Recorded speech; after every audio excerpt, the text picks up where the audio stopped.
sure would help a lot. Wouldn't you like to get away? All those nights when you've got no lights, the check is in the mail, and your little angel hung the cat up by its tail, and your third fiancé didn't show.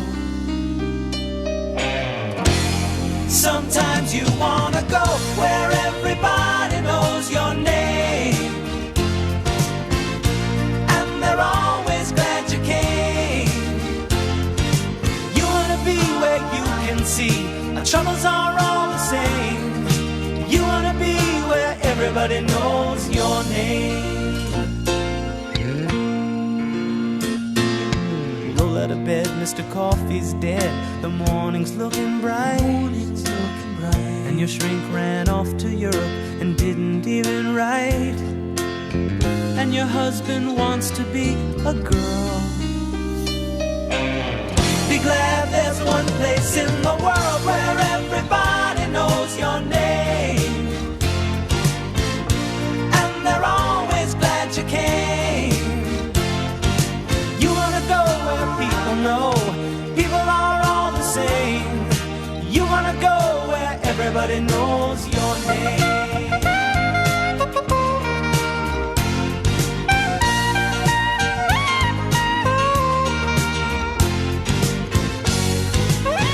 Where everybody knows your name, and they're always glad you came. Where everybody knows your name, and they're always glad you came. Where everybody knows your name, and they're always glad you came. Where everybody knows your name. Magic 92.5 WGHQ.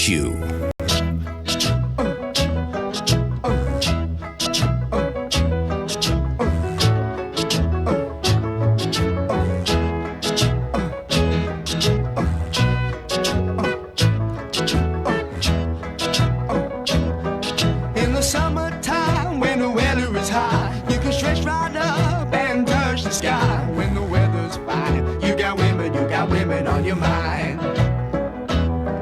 Have a drink, have a drive, go out and see what you can find. If a daddy's rich, take her out for a meal. If a daddy's poor, just do what you feel. Speed along the lane, you a turn or a turn of 25. When the sun goes down, you can make it good and live by. When I grab people, when I dirty, when I mean, we love everybody, but we do as we please. When the weather's fine, we go fishing or go sailing in the sea. We're always happy, life's for living, yeah, that's our philosophy. Sing along with us, dee dee dee dee dee, da da da da da, yeah, we're happy. Da da da, dee da da dee da da da da. Da da da da da, all right, all right, all right, da da da. All right.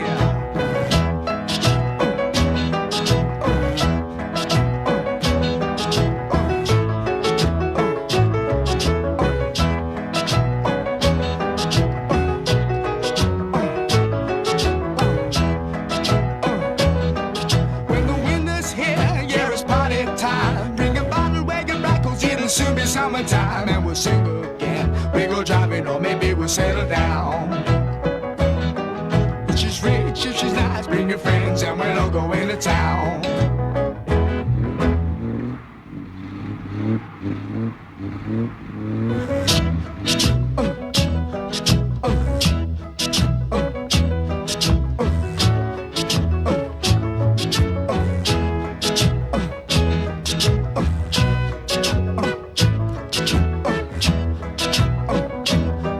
In the summertime, when the weather is high, you can stretch right up and touch the sky. When the weather's fine, you got women on your mind. Have a drink, have a drive, go out and see what you can find. If a daddy's rich, take her out for a meal.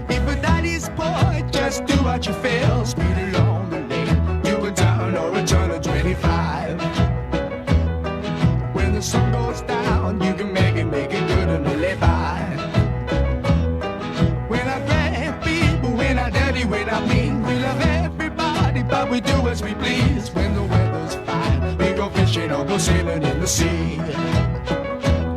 We're always happy, lives we're living, yeah, that's our philosophy. Sing along with us, dee-dee-dee-dee-dee. Da-da-da-da-da, yeah, we're happy. Da-da-da-dee-da-da-dee-da-da. Come back when you grow up, girl. You're still living in a paper doll world. Living ain't easy, loving's twice as tough. So come back, baby, when you grow up. You're looking real good like a woman now. Your mind hasn't gotten the message somehow. So if you can't take it and the going gets rough, come back, baby, when you grow up. I want you, girl, but your wide-eyed innocence has really messed up my mind. Yeah, I'd rather you get your very first heartbreak somewhere else along the line. Come back when you grow up, girl. You're still living in a paper doll world. Someday be a woman ready to love. Come back, baby, when you grow up. Come back when you grow up, girl.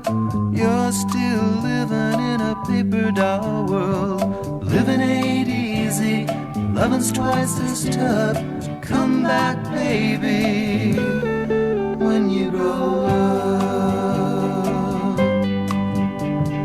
Come back when you grow up, girl. You've still got a lot of time left in the world. You'll someday be a woman ready to love. Come back, baby, when you grow up. Come back when you grow up, girl. You're still living in a paper doll world. Good morning. You're now listening to Kingston Community Radio, airing on FM 92.5 and AM 920, WGHQ, Kingston, New York. This programming is brought to you by our listeners and corporate underwriters who are interested in presenting local community radio. The opinions expressed on this program do not represent those of Pamel Broadcasting or Kingston Community Radio. Listeners are encouraged to send in $10 per month to help bring this program to you. Mail your contributions to Kingston Community Radio, Post Office Box 4364, Kingston, New York, 12402. For more information or to donate online, visit our website at mykcr.org. And good morning. This is Dan Gatis, and thank you for tuning in, sharing the morning with us, being a part of today's program. Kingston Community Radio's terrific Tuesday, 7 to 9 a.m. today, May 4th, and 54 degrees starting out right now. Overcast today, slight chance of some more rain, high of 68. Tonight, 90% chance of rain and some thunder possible, and it's a low of 52. Wednesday, 80% chance of steady rain in the morning. Showers continuing through the rest of the day with a high of 65, and Wednesday night, partly cloudy, slight chance of rain, about a 15 to 18% chance of rain on Wednesday night, and a low of 44. We'll be right back. Day with Kingston Community Radio on 920 WGHQ AM Kingston and 92.5 W223CR FM Kingston, New York. Magic 92.5. Dance like a dad. It's a great way to make a moment with your kids. First, I hold my hands out like they're on a steering wheel. Then I look over my shoulder. Next, I put it in reverse. Meep, meep, meep. Visit fatherhood.gov. Brought to you by the U.S. Department of Health and Human Services and the Ad Council. Okay, kids, Dad's gonna teach you how to dance. First, spread your feet apart. Then, pump your knee. Dance like a dad. It's a great way to make a moment with your kids. Visit fatherhood.gov. Brought to you by the U.S. Department of Health and Human Services and the Ad Council.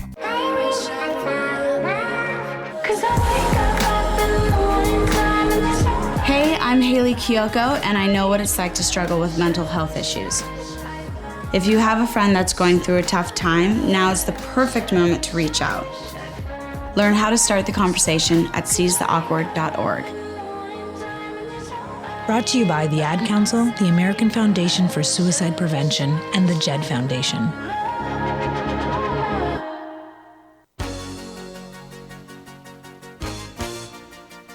Hi, this is Shirley Stabe from Kingston, and I support Kingston Community Radio, and so should you.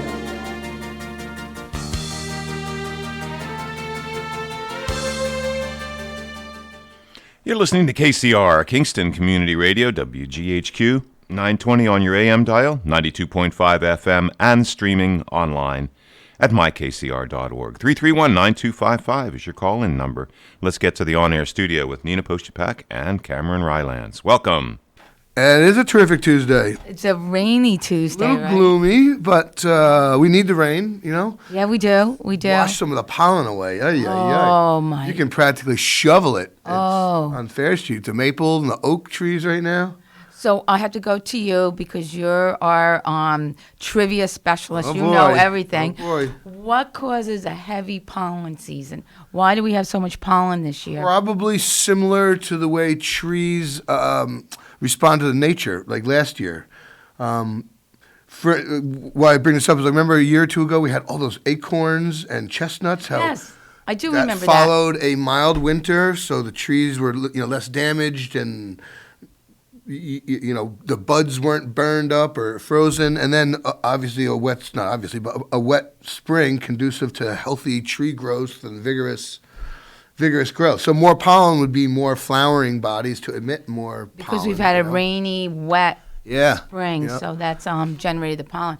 Yeah, because you can bring your car through the car wash, or you can wash your car in your driveway, and within an hour, the pollen. And now you see the pollen floating in the puddles and stuff. It's but it's interesting, and a lot of people don't believe me.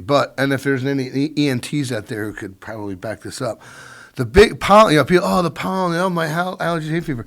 The pollen that you see, like the pine, like that big yellow pine pollen, like the big chunks of pine, that doesn't make you allergic because I've read that it's not big enough. It's like other kinds of pollen that are like tiny little things that like literally particles that you don't even really. Yeah, like that big heavy yellow pine that doesn't really affect your allergies. I've read. Oh, that's interesting because that's what you always think. That's what you see but on it's the ground. other plants, and a lot of people are allergic to ragweed, but apparently it's like tiny little pollen grains that are sucked up into your respiratory system, get deeper into your body, and can cause more, reaction, whatever. So they are saying that the masks are helping Yeah. individuals that do suffer from, hay I believe fever it. and allergies, that the mask is helping them. I believe it. Yeah, which is a positive side effect of wearing your mask. But And it's also funny, we were talking about before, cold and flu season was less bad this year. Yes. And then in years past because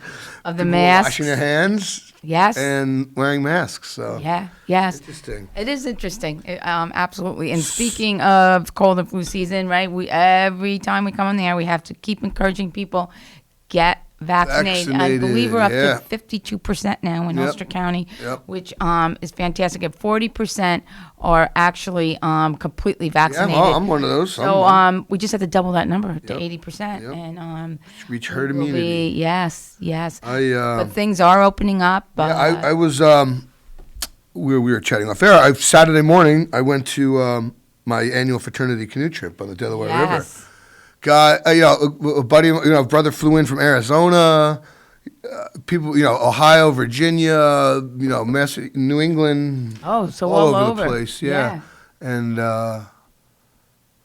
it took my one buddy to drive from Montauk. I guess he hit traffic or something like Friday after work. Took him like 8 hours to drive from Montauk to Port Jervis. Long Island. Was a guy from Virginia got there in like 6 hours. It's like right. You leave the state. And some guy, below the Mason-Dixon line, got here faster. It's kind of funny. Had a great weather. The river was good. It was windy Saturday down that valley of the Delaware. Yes. It's a canyon. There's no It's funny. Every year, spouses and girlfriends and whatever probably don't believe all the guys that go because there's a whole bunch. This year attendance was way off. There's probably only like 80 people there total. How many? 80. Normally there's 200. Oh, really? Oh, yeah, it's huge. It's a big thing. I mean, I don't even know half the... Plus, another fraternity has started going. We invited them in the 80s, and they never stopped coming. 200 people. So, yeah, it's crazy. I mean, I don't even know a lot of the guys, Yeah, over the years. People, yeah, people that went to college 20 years after me in the fraternity house. I mean, I recognize them. We say hi. We're brothers. We share a common thing, but I don't really know him, Right. Forgot his name year over year. But anyhow, where was I going with this? The weather, the canyon. Oh, there's no cell coverage down there. Like zero. Never has been, probably never will be, because it's a narrow, deep valley. It's almost like a canyon. Oh, so no cell So phones. I'm sure every wife is, yeah, right. Yeah, you say there's no cell service. There's cell service in Alaska, so... Yeah, it's funny. There is zero cell coverage, and there's this ratty old payphone. When's the last time you dialed a payphone? I can't even remember. I can't even. Well, actually, probably push button. That's a dial payphone, push button. But use the payphone, I can't imagine. And that's the only. And it's funny. You look, you go to the bathroom, and you can look across the parking lot to like where the main office is, where the phone is under the little awning, and you see guys standing there, talking. It's like, I know hilarious. it's amazing. It's so funny that you say that, because we were just talking about that the other night, that when we were young, raising our kids, everything else, like you couldn't pick up a cell phone and call your husband and say, pick up some bread on the way home, or where are you, when will you be? Like there's no such thing as cell phones. And then I remember, and you probably remember this in college, like Sunday nights you would all call home, so everybody would line up by the payphone. Yeah, phone cards, right, your and you would AT&T call card, home. and discount cards. Yeah. And I remember also Dwayne, when we first went out and we were engaged and so forth, he went to the Merchant Marine Academy at Kings Point, so he sailed. And the only time we would get is when he would get to port, and then he would go to a payphone and he would call me. And I remember he was down in Louisiana, and the mosquitoes were like biting him alive, and he was on the cell phone. He was on the payphone, and he's like, "This is not working, Nina. I have to get off the phone." I love you, honey, but I gotta go. I gotta get inside. So we've really seen a lot of changes in our lifetime, right, Cameron? Yep. That's for sure. So you had a great trip. Yeah, it was a good time. Good to see a bunch of brothers, and it's funny, it's college when we went. This trip has been going on since like the late '60s. It's it's been the same place every year. Same guy, and then that's really nice. And then 10 years ago, I forget what it was. It was a big reunion of something. Maybe it was 80. It was like 30 years of our fraternity on campus, because RIT moved. It used to be downtown Rochester. Then it moved. They built a new campus in the suburb. Oh, really? Okay. I think they moved in 1969. Okay. And that must have been the anniversary. So it was what, 99 or something, or 09 or something. I don't know, but 10 years ago. A bunch of some guys from the 60s and 70s got together and came on a trip. Old, these guys, they're old, 70s, they're in their 60s, the older, they were in college in 60s, and it was cool. And some of them keep coming back and, telling the stories. But when you're in college, you were literally heating up a can of soup over a, little crappy, hot pots, crappy campfire, and, cook sets and little pup tents. Now, dudes are rolling in 37-foot campers, filet mignon and shrimp, and guy had a not this year, in years past, he wasn't here. A tabletop propane fired pizza oven. Oh wow! That he would bring as big as a large microwave. It's propane, and how times have changed. Man, we've come a long way, and right. And then there's always some one-upmanship with the food and culinary stuff, and right. Over the years, brothers that are like restaurateurs or something have brought stuff, so it's pretty. That's great. Yeah, that's really good. Come a long way. It's a lot of fun. Wonderful. That's great. So we were talking off the air, and we have Nancy Shando coming on at 8:30 with Friends of Historic Kingston, and we're going to pay a tribute to Mr. Ford. Mm-hmm. It's been a sad week here in Ulster County, in the city of Kingston. We've lost two individuals that have done so much for our community and just really impacted everyone. And Tom and the other individuals, Tommy Key. Sad passing of Tom Keegan. Oh my God! Too young. Yes, way too young, and such a good person. And so tragic, just so sad, just so very, very sad. So our thoughts and prayers are with the Keegan family as And the well Ford as family, Mr. Yep. Ford's family also. So Nancy will be on at 8:30, and at 7:30, I believe Heidi Krishna. Heidi's due, yep. Yes, She with the should Y. be, So hopefully hopefully. she will be here. And of course, right, Cameron, it's always a call-in show. 331-9255. Call in, say Yes. hi. We had a super super successful Cinco de Mayo drive-through taco dinner last night at the Elks Lodge. Okay. Yes, All it was right. great. We had a good turnout and a good time. I thought they were delicious. And you did People all that the were there cooking? ate. Yep, did okay. Yeah. Okay. Kevin Gage was in. He helped for a while. Then Greg Cherney. Do you know Greg or Sharon Cherney? Super nice do, guy. yes, really They're nice guy. relatively new members of the lodge. Just the last couple of years they've joined, and What is your membership up to now? 120 some. Oh, I that's believe. fantastic. Yeah. That's great. Last year, calendar 2019, I guess, or 2020, the year before, I don't know. We were the fastest growing lodge in New York State. A lot of them are shrinking, like Yeah, most that's great. organizations, Yeah, absolutely. But yeah, fantastic. And a lot of that is, folks like the Cherneys. It's sort of funny. It's like empty nesters. Christine Hine has joined the last few years, Right.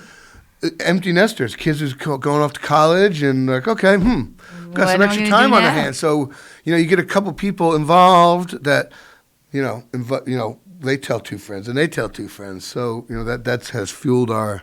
That's fantastic. Yeah, and growth, it is yeah. true. Those of you that are listening out there who have children that just left for college or have been in college for a while, it is a huge transition for parents when kids go off to college. And sadly or happily to say, our lives revolve around our children when they're growing up. Our first social 20 lives years of revolve your life, around yeah, it. Their yeah. social life revolves around it. So it is a huge transition and difficult at times when your children, and especially when the last one, if you have Yeah, a I bet. couple I mean, I have children, one. You have one, I've, yeah.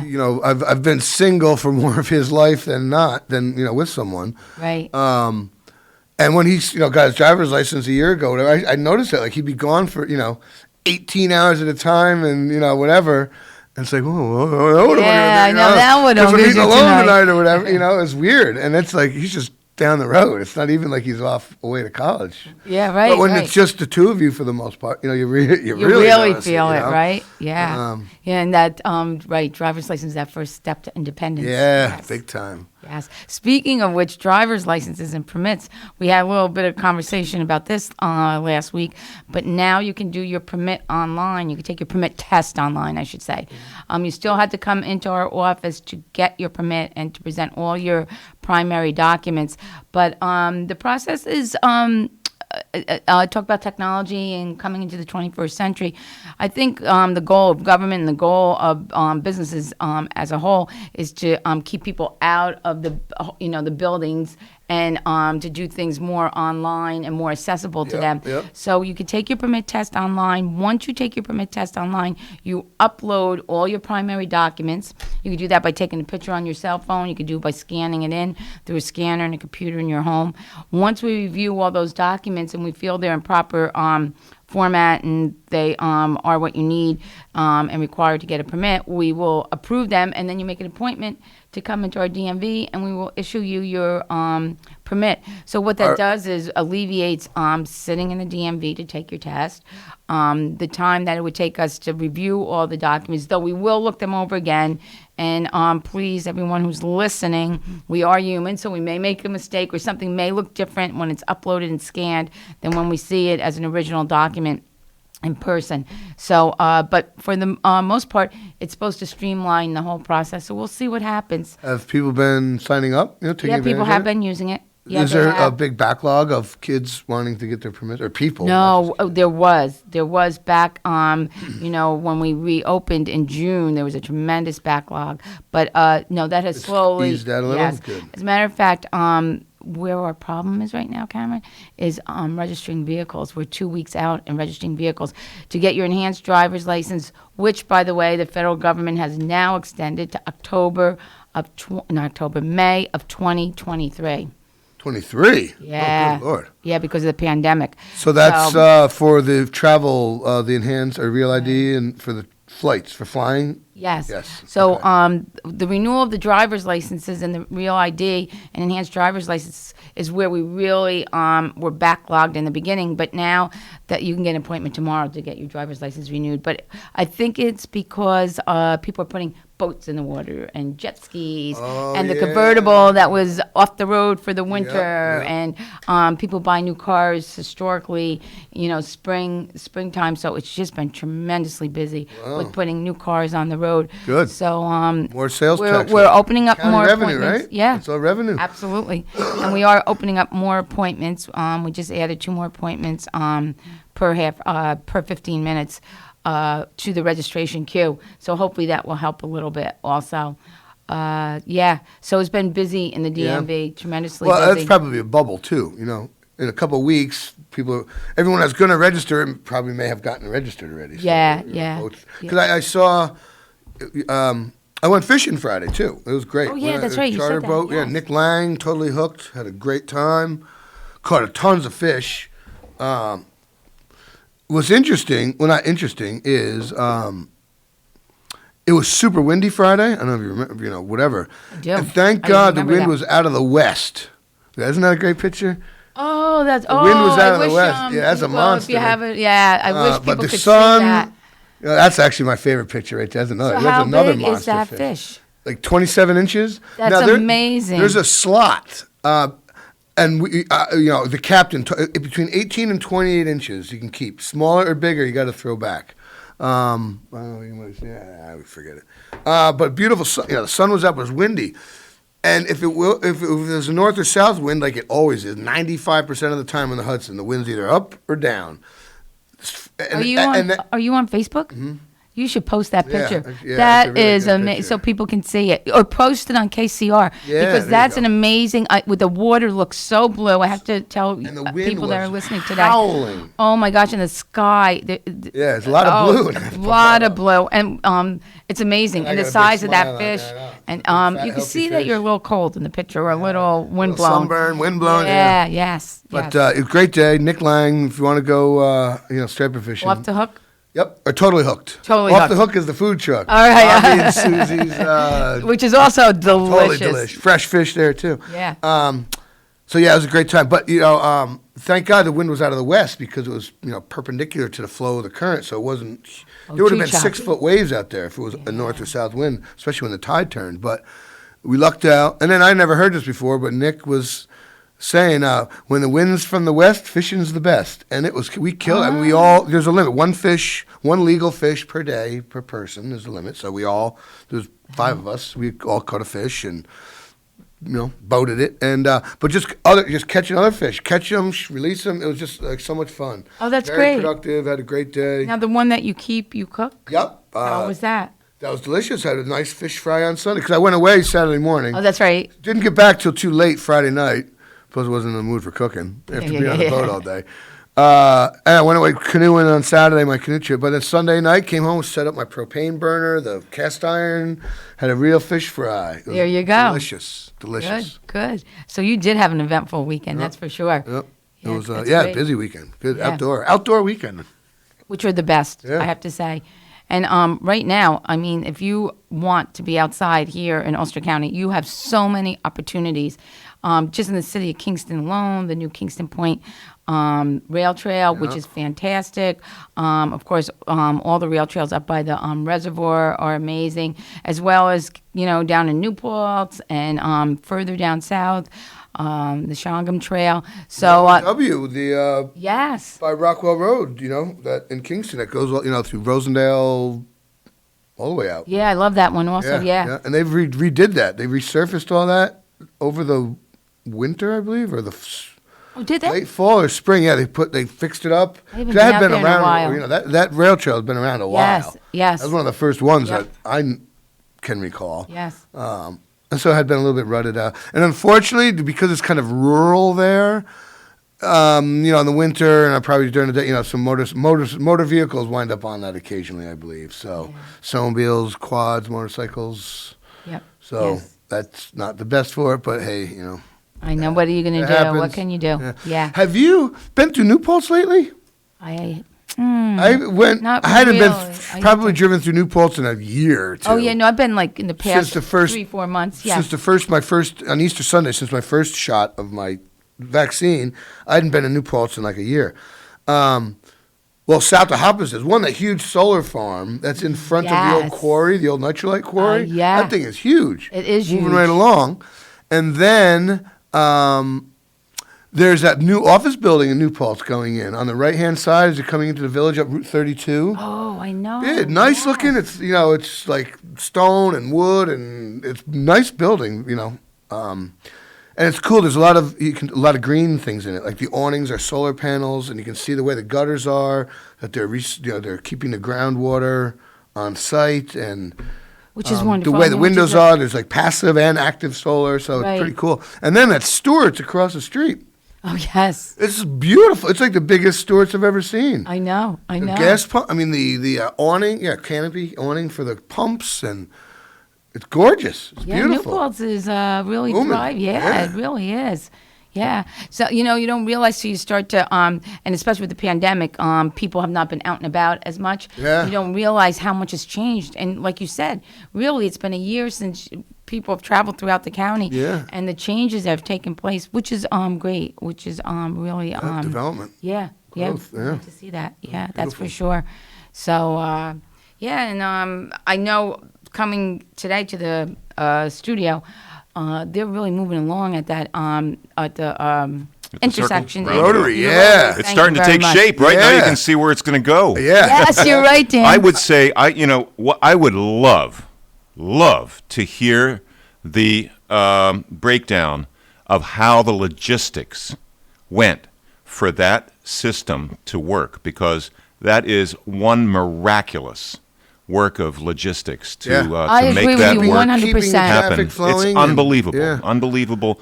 And The even- the sequencing and the workflow and the Moving the traffic to it's work on absolutely the ground. stunning how these people are doing it in the amount of time frame that they've got. And It's stunning. It's I'd love to talk to the one of the general contractor.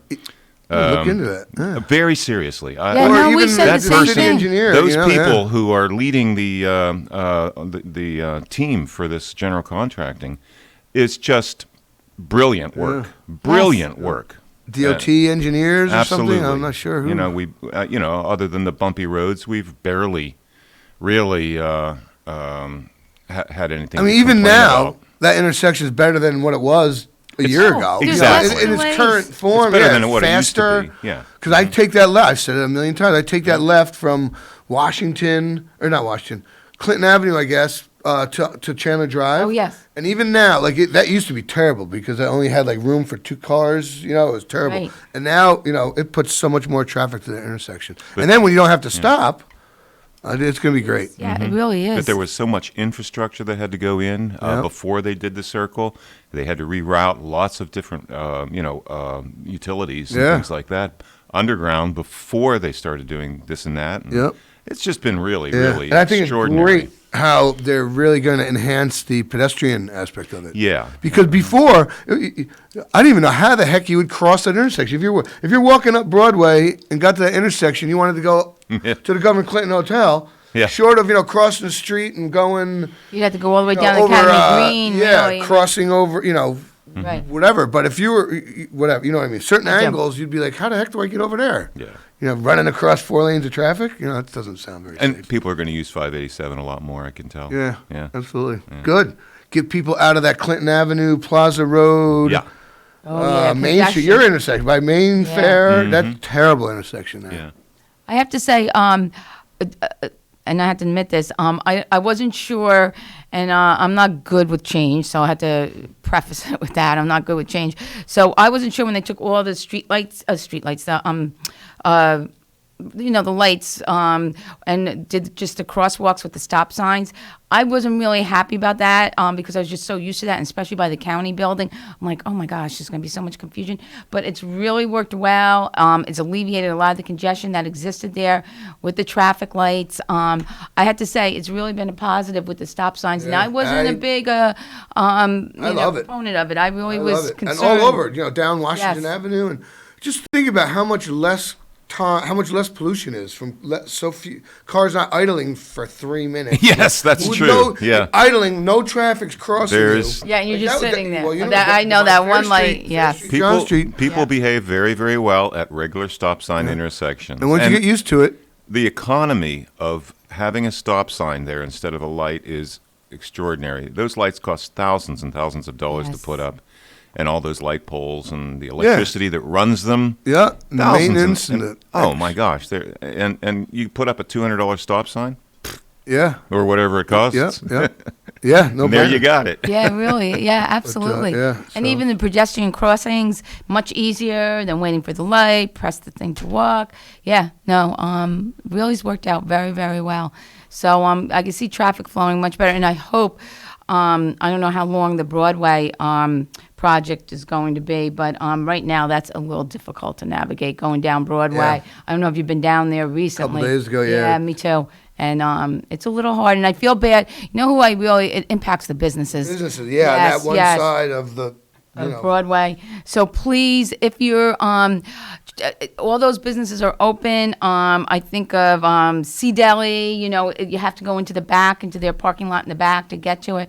So please continue to go to those businesses and support Yeah. them, because it's a very difficult time for them right now, and you can access them. It's just not as easy as it has been in the past. So hopefully, I'm not sure the It's timeline. supposed to be winding down. It's that was a relatively quick project. Yes. So Yeah, I hope Hope so. another month. I believe originally they said May it was going to wind down. I thought the mayor last week confirmed that. Yes. Too. He said it would be winding down. I hope Come so. June, city's going to be looking a lot smoother. So. Which will be great. Yep. And hopefully Heidi will be here at 7:30, because it's really exciting. They just planted all the trees. Yeah, that looks Yes. great. I drove Yes, through and there. she could speak to that, Yeah. because her and Scott Dutton and a group really worked hard to, see what the residents of the community wanted, and it looks great. It looks Yep, very good. And that's just the beginning too. So. Yeah, you're right. You're right. Yeah. So hopefully we'll talk to her at 7:30 about that, as well as about all the new things that are happening at the Y and the camp, and and what's happening in Midtown. So which will be good. So Dan, I think we can give it to you, right? Yeah. Go to break and we'll be back. All right. Thank you. Thank you, Nina, and thank you, Cam. And you are with us here at KCR, Kingston Community Radio, AM 920 and 92.5 FM, and streaming online at mykcr.org. This is a terrific Tuesday, May 4th, and 54 degrees. I guess you'd say it's Cinco de Mayo Eve. And 54 degrees here in uptown Kingston. It's going to be overcast today. Slight chance of some more rain with a high of 68. Tonight, 90% chance of rain, some thunder possible, a low of 52. And Wednesday, we wake up with the same chance of steady rain in the morning, and showers continuing through the rest of the day on Wednesday, a high of 65. Wednesday night, partly cloudy, a slight chance of a rain, and a low of 44, but rain subsides, and it's going to be a great day on Thursday. We'll be right back. Thanks for starting your day with Kingston Community Radio on 920 WGHQ AM Kingston and 92.5 W223CR FM Kingston, New York. Magic 92.5. Part-time job, full-time hustle, all-time Shiro to all of us. Now it's time for you, our Shiro, to stretch for the stars. Get free tips to help boost your retirement savings now at aceyourretirement.org/Shiro. Brought to you by AARP and the Ad Council. Hey, hon, what you doing with your phone? Do flowers have best friends? I don't know. Hey, look. Whoa. Some answers can only be found in nature. Discover the unsearchable. Visit discovertheforest.org to find a trail near you. Brought to you by the United States Forest Service and the Ad Council. Okay, forest animals, kids are coming to the forest, and it's up to us to make their visit a good one. Sparrow, have you practiced the most popular bird songs for the year? Of course. Catchy. I like it. River, how's the temperature? It's a refreshing 52 degrees, man. I love it. Turtle. He's not here yet, man. He's late every morning. Okay. Squirrel. The forest has been preparing just for you. To learn more about cool things to do in the forest, visit discovertheforest.org. Brought to you by the U.S. Forest Service and the Ad Council. Hi, this is Scott Harrington from Hurley, and I support Kingston Community Radio because the people need a place to have their voice heard, and it's lost in corporate radio, so please keep listening and supporting our station. And you're listening to KCR, Kingston Community Radio, AM 920 and 92.5 FM. It's 7:32 a.m., 54 degrees on this Tuesday, May 4th. Kingston Community Radio is talk radio, and please call in. Your number is 331-9255. That's your number to call in to us. And this portion of Kingston Community Radio is being brought to you by Mid-Hudson Valley Federal Credit Union. Main office, 1099 Morton Boulevard in Kingston. Let's get back to the on-air studio with Nina and Cam. And we are back. Yes, We're we just are. talking fishtails here, but none of it's a fishtail. But No. talking about the charter, Nick Lang, Totally Hooked. Last year, he was shut down from COVID. So, we had a trip booked that was unavailable. So, fast forward a year, and, he was all full. He's kept all his old Busy charters. now, and yes. Yeah. We were talking about he has a very regular following.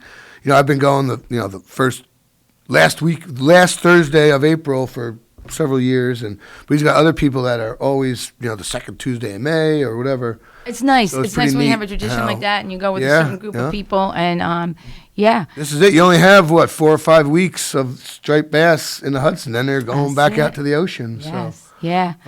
And I was saying off the air that I didn't realize that he was here and that was available to do. So if you're interested in doing something like that, you can probably go online. Facebook, yeah, Totally Hooked. Okay. Fishing charters, that's the best way. Facebook message him. I believe his phone number is probably on his Facebook page. Yeah, and he's legit. He's licensed, insured, beautiful boat. 26 foot. It's a big boat. You could easily put half a dozen people in it fishing with gear and everything. Right. Then he has a bigger boat on Lake Ontario that he does salmon and steelhead and brown trout, lake trout fishing, and he's up there more of the year than he is down here. So busy guy. Yeah, fishing is very popular. Pretty in New York cool State. to earn a living fishing. Doing something you love. Yeah, doing something you love. Yes, Meeting every day. I think about that. Meeting people Yes. and being part of like a super, a highlight of someone's year or month. Being part of that every day. Being part of that every day, because every day is new. When you charter a boat or you're going on your vacation, it's yours. Like this is, you think it is special for you and your family or whatever. But to the waiters and the cooks, it's like, it's another day at work. Right, yeah. That's the hardest part about like the service, the Nick's part. Every day you got to be enthusiastic for those people that shape their, like you, Dan. Newlyweds. Oh, we're in the best French restaurant. And you're like, yeah. What do you want, lady? Come on, I'm working here. You never do that. Yeah, I know, but you can't. You can't do that. That's it's always a special. Every person has to be treated. Every person has to be a special moment. And that's hard. That's what separates. You make something special at each table all the time. Yeah. You just make something special, something memorable. It's memorable to them. You just help enhance it. Yeah, but that's hard part of the service business. Making each person think their experience is well, unique. entertainment is the same way. Yeah. Oh yeah. Every time you get up, it's the first time they heard that song. Yeah. And you make it fresh and new each time. It's the same in entertainment or teaching. Artists, they get sick. They hate performing certain songs. They hate it, but they have to. Led Zeppelin, Robert Plant hated "Stairway to Heaven." Yeah. You had to play it. If you didn't play it, there's oh my gosh, nobody would ever. Leonard Skinner. If they didn't sing "Sweet Home Alabama," there's gonna be a whole bunch of rednecks getting angry in a parking lot. So, but they hate those songs. But you have to. It's your bread and butter. Yeah, it and is. You think about it, it's like, wow. Strumming away on your guitar, looking at these screaming fans. Well, I guess it's not such a bad way to earn a living. So I know. And again, like you said, doing what you love. Yeah, Billy Joel, like he sort of pokes fun at himself.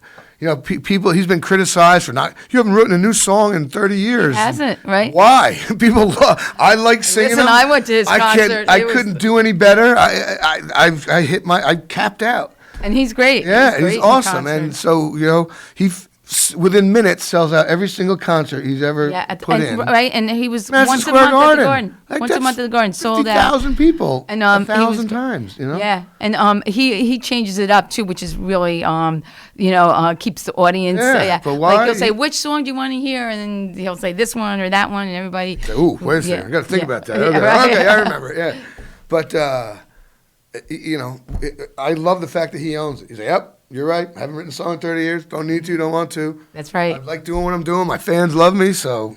Absolutely. I was married to a supermodel. I'm rich. It is got what it is. a sweet house in right? Sag Harbor overlooking Long Island Sound, or wherever he lives. But it's true. It's true. And I think that's very true throughout life. If you can do something that you love, boy, it makes going to work or doing what you do so much easier every day. I can't wait. Me too. I love, I love my job. I love what I do. And I think during the pandemic, it was a struggle for all of us because all of a sudden what we were used to doing and how we were used to doing it changed so dramatically. And it was really difficult to get through that time. But now we're on the downward curve. Yeah, hopefully. No, we're not hopefully. We are. As long as people keep getting vaccinated. So hopefully, apparently Heidi forgot it was the first Tuesday of the month. Yes, so maybe she's celebrating. everybody that's listening to us now will listen to us for another half 20 hour. minutes. Aren't you lucky out there in Radio Land? 331-9255. That's right. Please Amanda, you call listen? in. Yup. Wake up. Yeah. Call in, questions. Complain. Tell us about what's happening. Oh, there's a nice PSA in there from the Y about Lend a Wheel. So we yeah, we can okay. devote a little bit of I time have to to look that. for the Kiwanis. The Kiwanis Golf Tournament. Yes, is in here. Oh, the drive might be over. Yeah, the Lend a Wheel drive might be over. That's a great Yes. speaking of that, that came last night. I'm sorry I forget her name, but Betsy Ruth arranged for her to come. The woman's a social worker for the city school district. Okay. Donna, maybe? Blonde hair. She, Big Brothers, I didn't know, the Big Brothers and Big Sisters, the chapter closed in Ulster County. And she's developing this program, Mentor Me, it's called.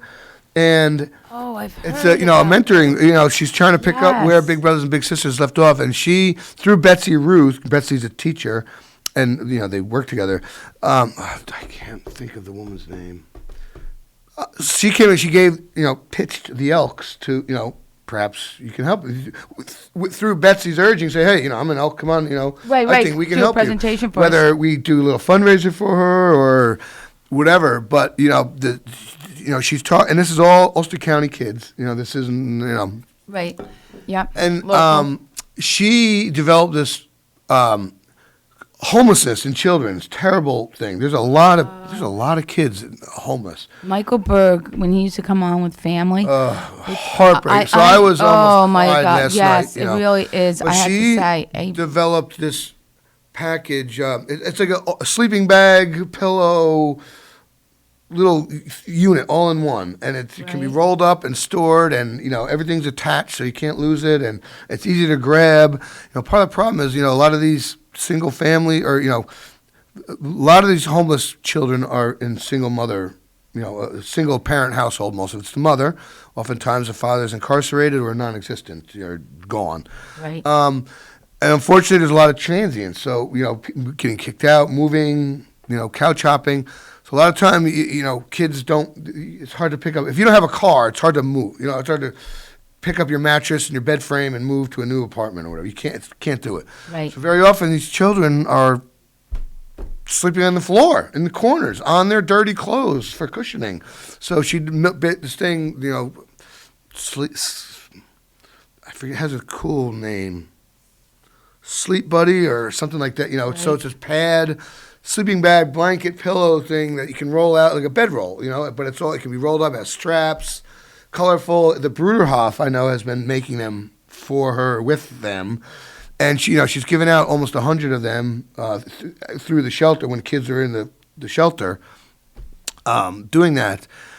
But just the need, and you don't realize the hunger is an issue. I never realized childhood hunger was an issue until my son was going to GW, and at a PTA meeting, hearing that when there's a snow day, hundreds of kids don't get breakfast and lunch in a day. I never knew that. I was a grown, nearly 40-year-old man with a child entering school before I knew that fact. My ignorance, perhaps. My good fortune on this planet that my family has been successful and I have had the wherewithal to provide for myself. But, hearing these stories, it's just gut-wrenching, to your core. And Mentor Me. They have a digital, online presence. I was going to ask so you that. through the lodge, minimally, like off the bat, we're going to figure out when we're going to have a picnic and, get these kids out, a hot dog roast and play horseshoes, get a bouncy house. Kevin Gage, Taco, that's all I know him as, the president of Twopskill right now. Taco, yeah. I guess he has a bouncy house business. So we're going to get a couple bouncy houses and something. Rich Gillette's an Elk. We're going to, strong arm some ice cream out of him. No, he's so incredibly generous, Rich.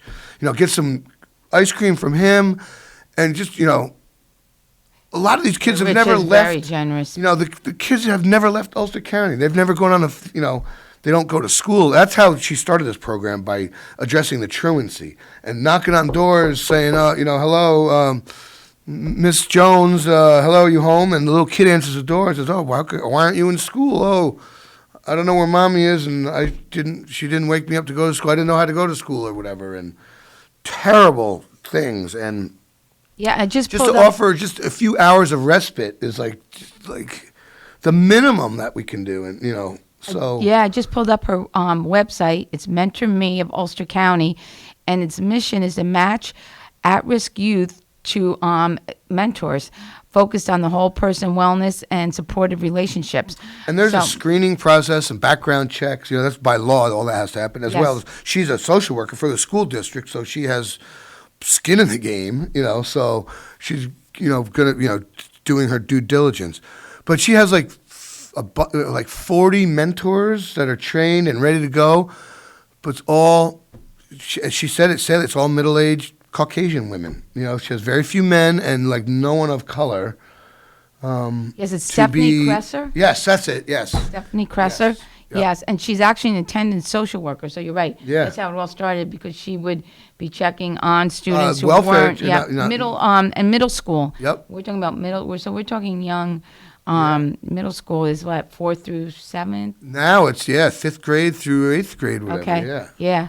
And that's 10, 12 years old. You're building your self-esteem. She's talking about kids that don't go to school because they had no clean clothes, and they're embarrassed. They smell. Kids would call them stinky. So just don't go to school. That's Yeah, it's a nonprofit. So short term, some agency, we'll buy you a washer and dryer. Well, in a month, if you're evicted, 2 months from now, you can't bring it. Where you go, or you can't pay Central Hudson.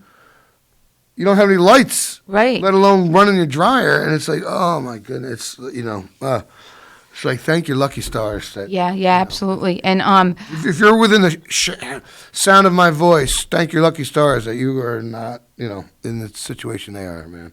Yes, and Sally Doyle is the president and fundraising committee chair. And she has her story to tell, too. It's a very interesting website.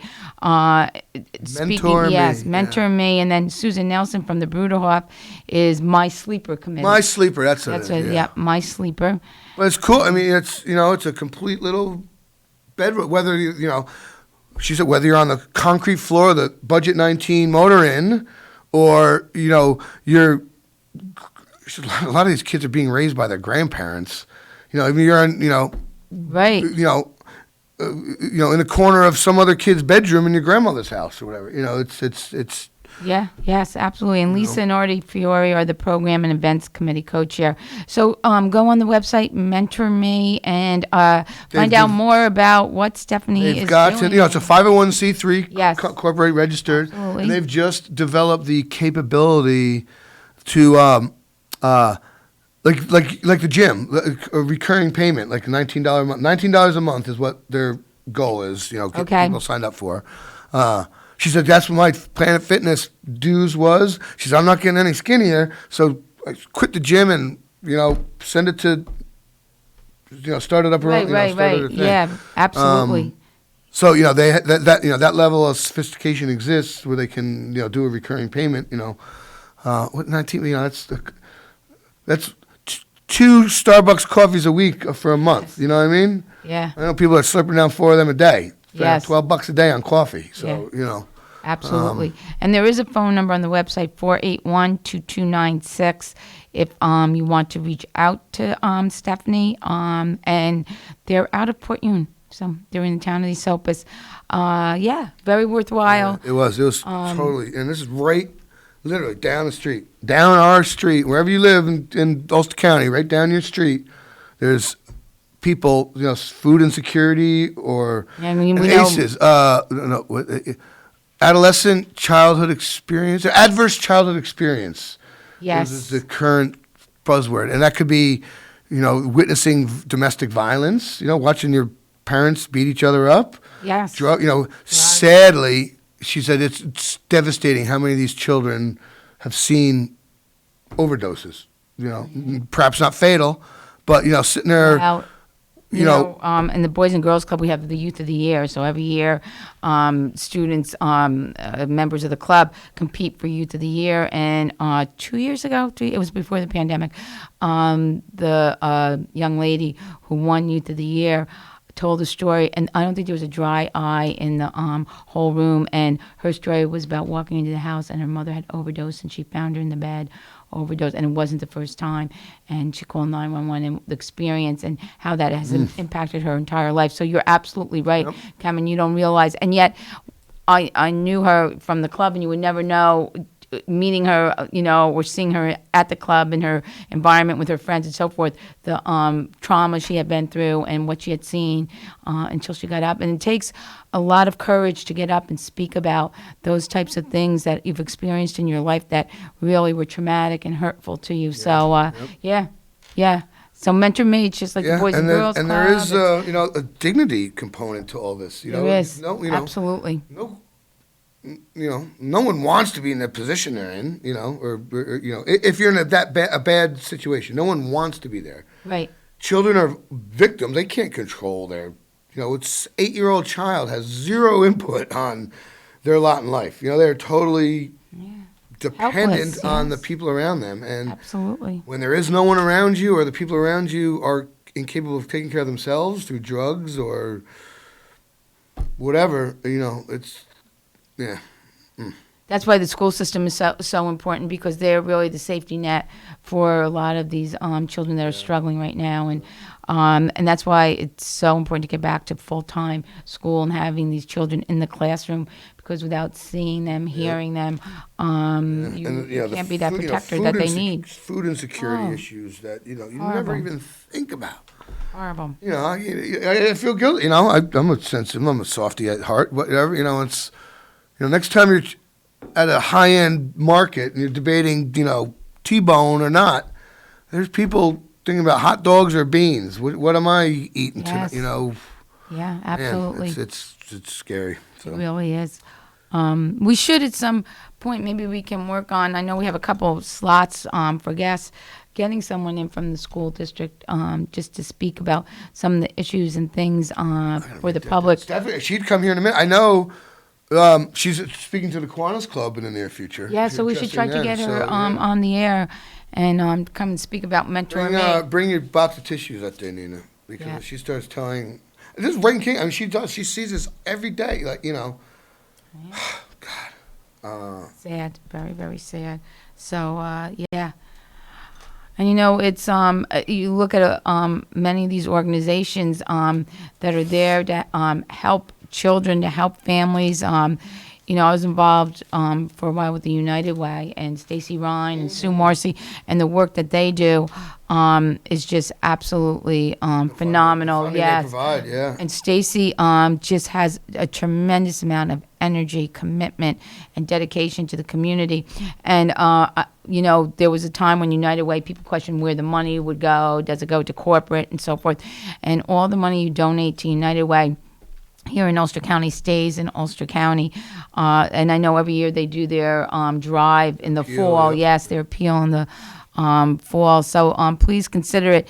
And, it's been difficult because as places like IBM, Central Hudson, as places have downsized, as people have not gone into the offices as much and so forth, they used to have big corporate drives into these businesses, and so that has impacted the donation. And so please, the next time United Way reaches out, and she always has wonderful fundraisers.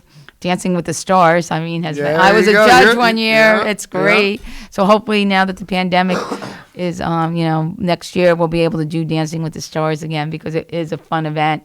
and a great community time for everyone to enjoy, just in a fun environment. Mm-hmm. Yeah, so which is great. So many good organizations out there, right, Cameron? Yeah. Doing so much good for the community. From family to People's Place to Family's amazing.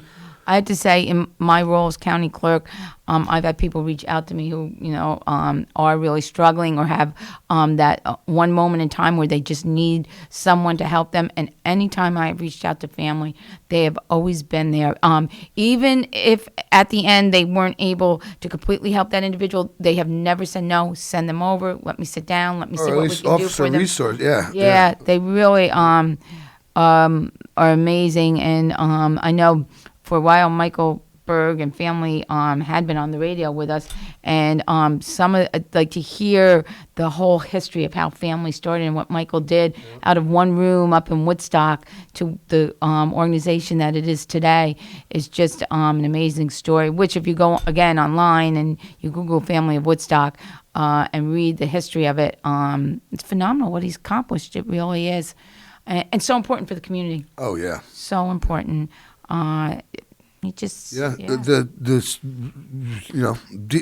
Deciding to deal and to help the segments of society that need it the most, the battered women's shelter, runaway teens, the teen addiction. That's, not a lot of money in those services, but domestic violence. Yeah, it's definitely comes from your heart. You're not making money doing that. No, it does come from your heart. Anyone involved in that is Yeah, absolutely. That's God's work, I guess you could say. Doing something for absolutely something that's necessary, and you're not getting you're not profiting from it. You're simply trying to help people. So yeah. There can be, and I say this all the time, people that volunteer, there can't be any better satisfaction than when you put your head on the pillow and you've impacted somebody's life that day in a positive way. Good morning, caller. You're on the air. Thank you. Hi, Kim. Hi, Nina. How you guys doing? We're great. Good, thanks. How's everything? I just want to, with all the stuff about places reopening, and the enthusiasm that I'm seeing, the one thing that's bothering me is that those people who are refusing to get shots are making it so that this virus is here to stay. And I think that's very dangerous. I don't know how you can force people to do something like that, to get a vaccine, which is very painless and takes less than 10 seconds to administer. But I'm somewhat concerned about all these things happening, which incidentally I am not against, but again, I think there's a problem here. Personally, I think there's a bit of selfishness involved in that. Because if you think, if everyone thought about the greater good, you'd put aside your nonsensical conspiracy theories about government control and all that, the conspiracies about the vaccine, and listen to the science. Just get it done. Jeez, Louise, That's exactly the way I feel. I don't. Yeah, it's a no-brainer. It takes. It's not like it's anything that takes 2 hours or anything like that. And I think that some of the reasons that they're giving, which include their religious reasons and so on, I'm pretty are sure absolutely ridiculous. I'm pretty sure nowhere in the Bible or the Torah or the Quran it says anything about don't get a vaccine to help mankind. I'm pretty sure there's nothing in either of those texts that say no. So, you tell you what. What if we didn't have the vaccine now? Watch 5 minutes of footage of what's going on in India with the system, billion people's healthcare system crashing. Right. That'll change your mind right there, man. Imagine seeing my mother or your wife or, your child on a street curb, breathing oxygen out of a tube because, there's people, the hallways and rooms are full in the hospital. Imagine that. No, right there. Just imagine your mother. But again, I don't want, I appreciate the enthusiasm that everyone has for seeing things reopen, and they, and it's a nice thing. But this virus is still around, and you have people somewhere in the neighborhood who might refuse to do so. I personally have been vaccinated. I would be a little skeptical about even so much as being within 10 yards of the person, much less 6 feet. I think, and I think, Mike, educating people hey, listen, this is the greatest country in the world because you know what? No one can force us to do anything. We have freedom of choice. And that's a wonderful thing. But I think educating people to the fact, and I truly believe in the vaccine. I truly believe that the vaccine is going to, and I believe in herd immunity also, because I do believe through herd immunity, we will fight this virus. And when you look at the numbers of deaths in the United States, and we have probably the highest number of deaths globally,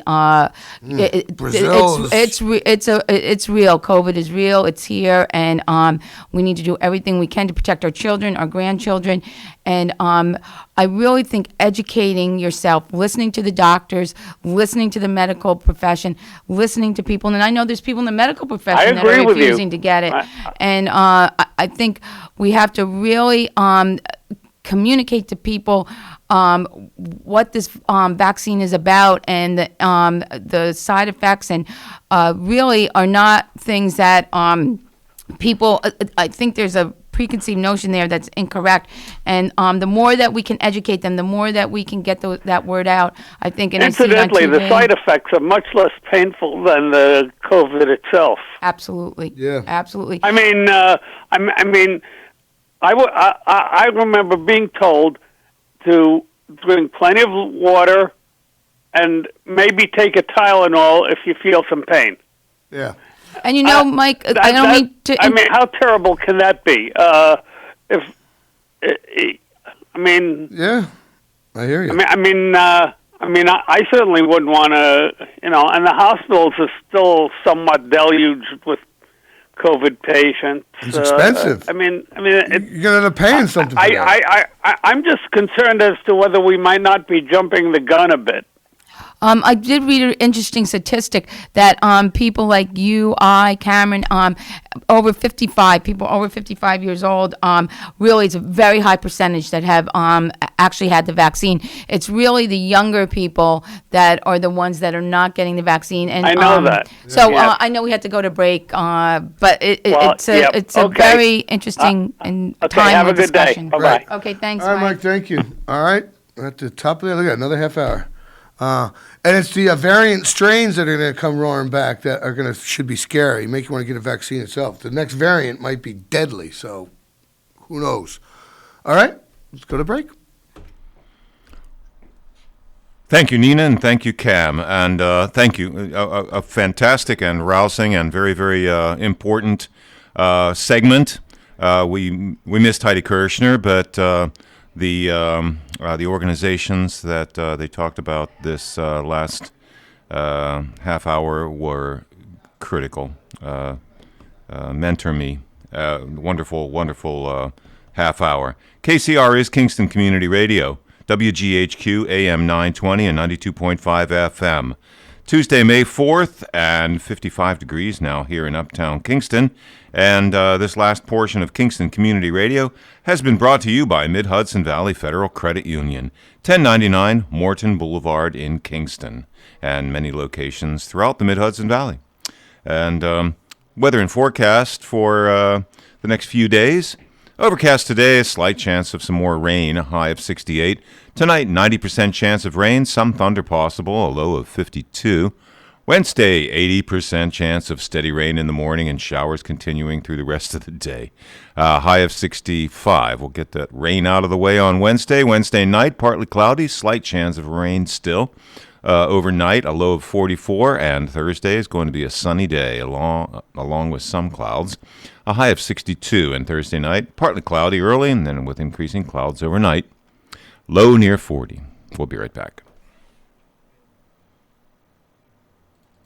Thanks for starting your day with Kingston Community Radio on 920 WGHQ AM Kingston and 92.5 W223 CR FM Kingston, New York.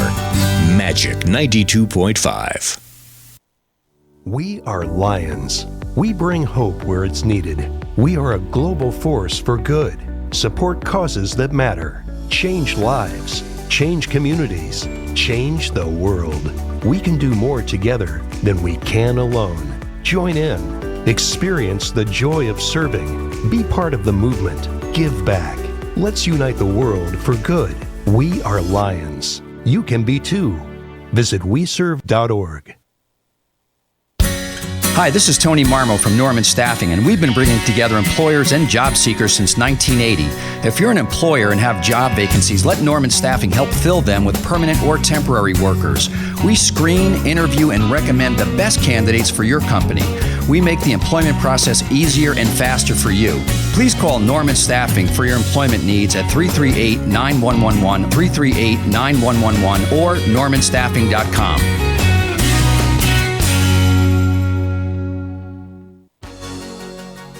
Hi, my name is George Post from Postupack, New York, and I support Kingston Community Radio, and so should you. Where else can you speak to your local representatives on the air and have your questions answered? So thank you, and support KCR. And you're with us at KCR, Kingston Community Radio, AM 920 and 92.5 FM, and streaming online at mykcr.org. This segment of KCR is brought to you by the Kingston Lions Club, serving the Kingston-Ulster County area since 1941. You can call them 901-9067, 845-901-9067, a local chapter that connects you to a global force for good. And let's get back to the on-air studio with Cameron Rylance, Nina Postupack, and Bill Merchant. Must kill the muscles. Back on the air. And we're back on the air. Bill Merchant. We're just talking about rivers in Delaware, and I was lucky enough to be paddling down the milieu of the D&H Canal, the mighty Delaware.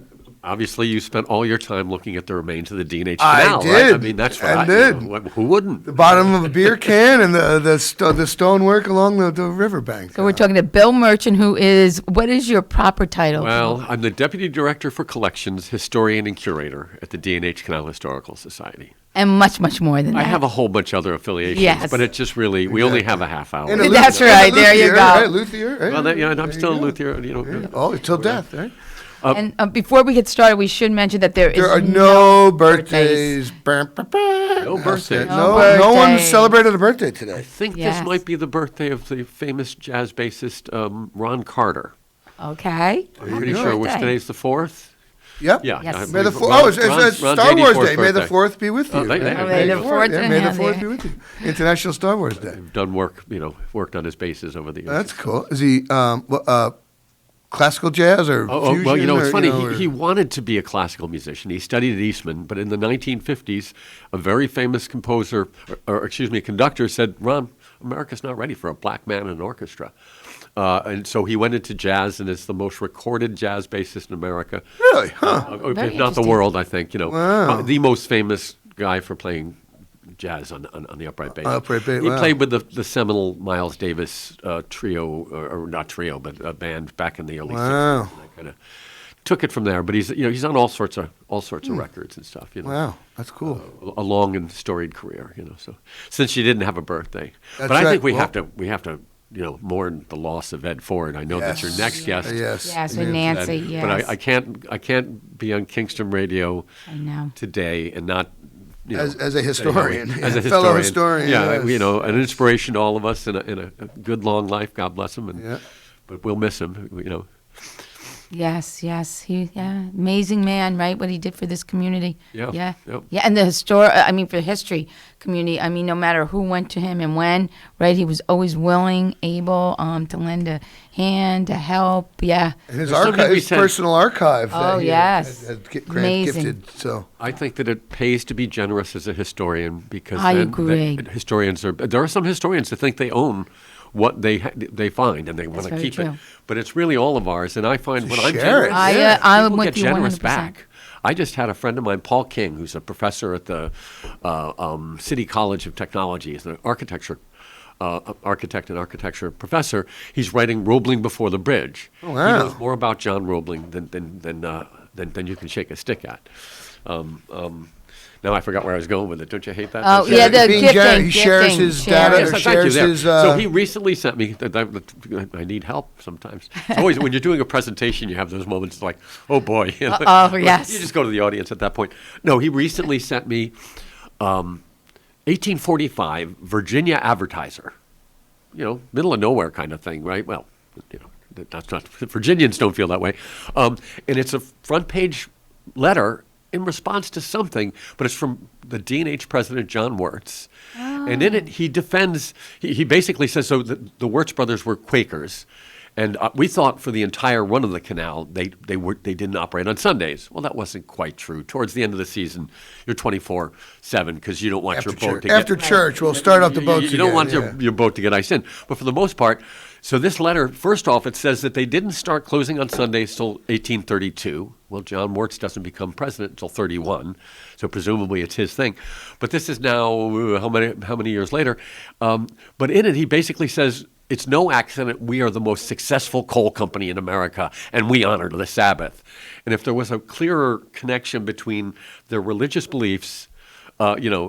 It was like gold, and it gave me a little fact. I just assumed they were always closed on Sundays, but indeed, no, they operated like any other canal for the first 4 years or 5 years. Then when John Wirtz comes in, he decides they should honor the Sabbath. Honor the Sabbath. And he thinks that's why they were successful.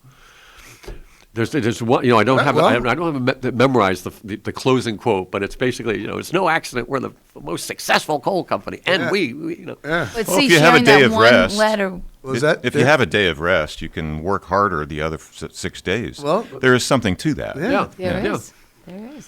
Yes. But from the mouth of the guy himself who presumably implemented it, we will be in Virginia. In Virginia. Well, that's the thing that killed me. And I haven't had a chance to ask Paul. He just emails me these things. God bless him. It wasn't like somebody shared it on Facebook and instantly, No, he found it while doing some research, and he knew that I'd be interested, so he sent it on to me.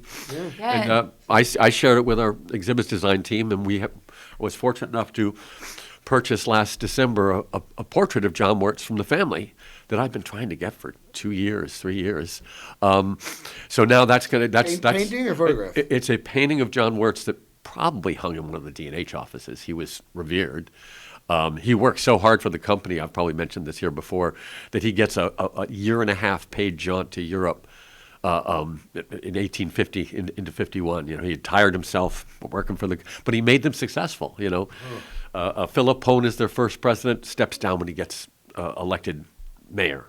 At a time when, by the way, it was you didn't run for office. Your friends put you up, and mayor of what? New York? New York City, yes. Wow. So Hone leaves the steps down as president, figures it's a conflict of interest, and John Bolton. Well, John Bolton who was their treasurer at that point, becomes their second president.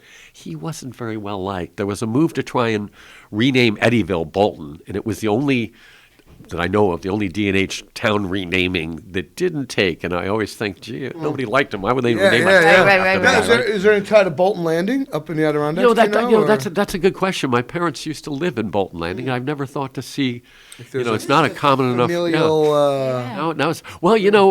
The D&H company owned the railroad that, I think they even built that particular railroad. By 1872, they own or control railroads from New York City to Montreal. They're basically now a canal company and a railroad company. And so their railroad runs right past Lake George Village. In fact, their terminal in Lake George Village is now a public building of some sort. I discovered that they were running steamboats in Lake George as late as 1930. Like the Minnehaha and the Taika. I don't know if there was those boats. As a kid, we had every summer we went with the church group. We went on the Minnehaha, I think, up to Bolton Landing. So it is possible that the connection. And I just saw on Facebook recently, I think it was Industrial Archaeology, their site, but the tracks that are still extant running into the lake that were used for launching boats, but somehow the D&H company had done this. Oh, that's interesting. Yeah. And we have in our collection two different, like 1880 something, these things that they put out each year. Go visit Lake. Here's all wonderful things to do in Lake George. Take the D&H Railroad to Lake George, and this company diversified and did. They because they had a high mountain at the top of their gravity railroad, Farview. They start doing passenger traffic fairly early on. I think 1869. 1860, I think it's 1860 even, but they eventually, people want to just go up to the top of the mountain to see the sights. So they start developing it, and now they are open on Sunday on the gravity because they have church groups go up and they'll have a picnic and you can have your picture taken. And at one point they were going to have a famous natural philosopher go up in a hot air balloon and parachute down. Well, the weather puts the kibosh on it, although he does it in Carbondale instead. But this company starts basically... Imagine parachutes in the 1800s, a little risky. Cotton, silk, is it silk or something? We know that probably silk. We know that hot air balloons have been around for 100 years at that point. Yeah, in France. Yep. There's a great book about the hot air craze. That was an amazing technology for you're defying floating nature. In air. Yeah. But this company did a lot of, was very far-reaching. If they saw a chance to make money, they were a coal company, but they really diversified in ways that I don't think companies do anymore. It was a different world, Yeah, no, absolutely. So tell us what's happening at the Canal House. What's going on? The museum. Well, we won't open until next year. Okay. But we're deep into it. Tomorrow, the fabricators come in. So we've got people making the new exhibits. It's going to be a wonderful museum. Christina Ferwerda and Paul Orselli are our exhibits designers. Just wonderful people doing a great job. What are you doing? Tell us, give us a sneak preview of the type of exhibits that you're going to have at the museum. Oh, there's so many. Gee. There will be a lock model. We have our working lock model. Yeah. I like to say kids of all ages love our cool, working lock model. But that's one that, myself or Courtney or one of our docents, Courtney, my curatorial assistant, we operate. In fact, there'll actually be a video of Courtney operating it up on D&H TV. I think she's threatening for next week. Oh, good. So we'll have that model, but we're going to have one that anybody can operate. That's cool. It won't be historically accurate, but it'll be something that even kids can go and you can put the water level here. It'll be a way of explaining how. Yeah. Well, these designers also work on science museums, and I think that's a really nice fit. So each room is themed. We've got 4 different rooms. So the first is an introduction with the route will be on the wall, and there'll be different call-outs about the room itself. So, for instance, that very first room in the restoration, we had a 20th century ceiling on it. It was John Novi, Chef Novi, who had the building from the 1960s until we purchased it in 2015. So that room had a ceiling on it that was sheetrock and was just toast. It had to go. So we were left with the bones of the building. By my lights as the curator, I was like, sheetrock isn't going to look right. We either had to replaster and lathe it. What do you suppose that costs today? $4,000 or $5,000. I'm sure I'm too little. You get someone to do it first. Of all. You got to find. And then before 3 years from now, because they're backed up. Or our other opportunity was just to leave it open and then interpret it. You want to make it clear to people that, and if you know anything about old buildings, it's clear because there's no paint on anything. This is a 220-year-old building, and you can see the hand-hewn beams. You really get a sense of it. Yeah, it's probably nicer without it. So in each room in the building, we were finding, the design team is finding something to call out. So in that very first room, if you look up, it's there. You go. That's yes. You want to know how they built a building in 1797? Here's a little, look peek into it. The joinery and as an old building person myself, historians tend to like that kind of stuff. Oh, right? yeah, absolutely. The person house, that's what it's all about, right? Yeah, and same it's wonderful thing. what the county does there as far as interpreting the building. You can see the remains of the fire. And I'm looking forward to getting back to Person House. I feel like we're looking forward to having years. I know, and it's only been 1 year, right? Yeah, right. It'll be years by the time. It will be, right? So that's your first room. Then there'll be a room that'll talk about the financial history, and there'll be things that people can interact with. There'll be a desk that if you open up a drawer, there's going to be stuff in it. So trying to be engaging, less precious. I think museums are competing for entertainment dollars. So it's not enough to have your facts really. It's like presenters. I've seen historians who know their history really well, but they're really not very interesting to listen to, right? Yeah, you got to have more than plaques to read. You can't.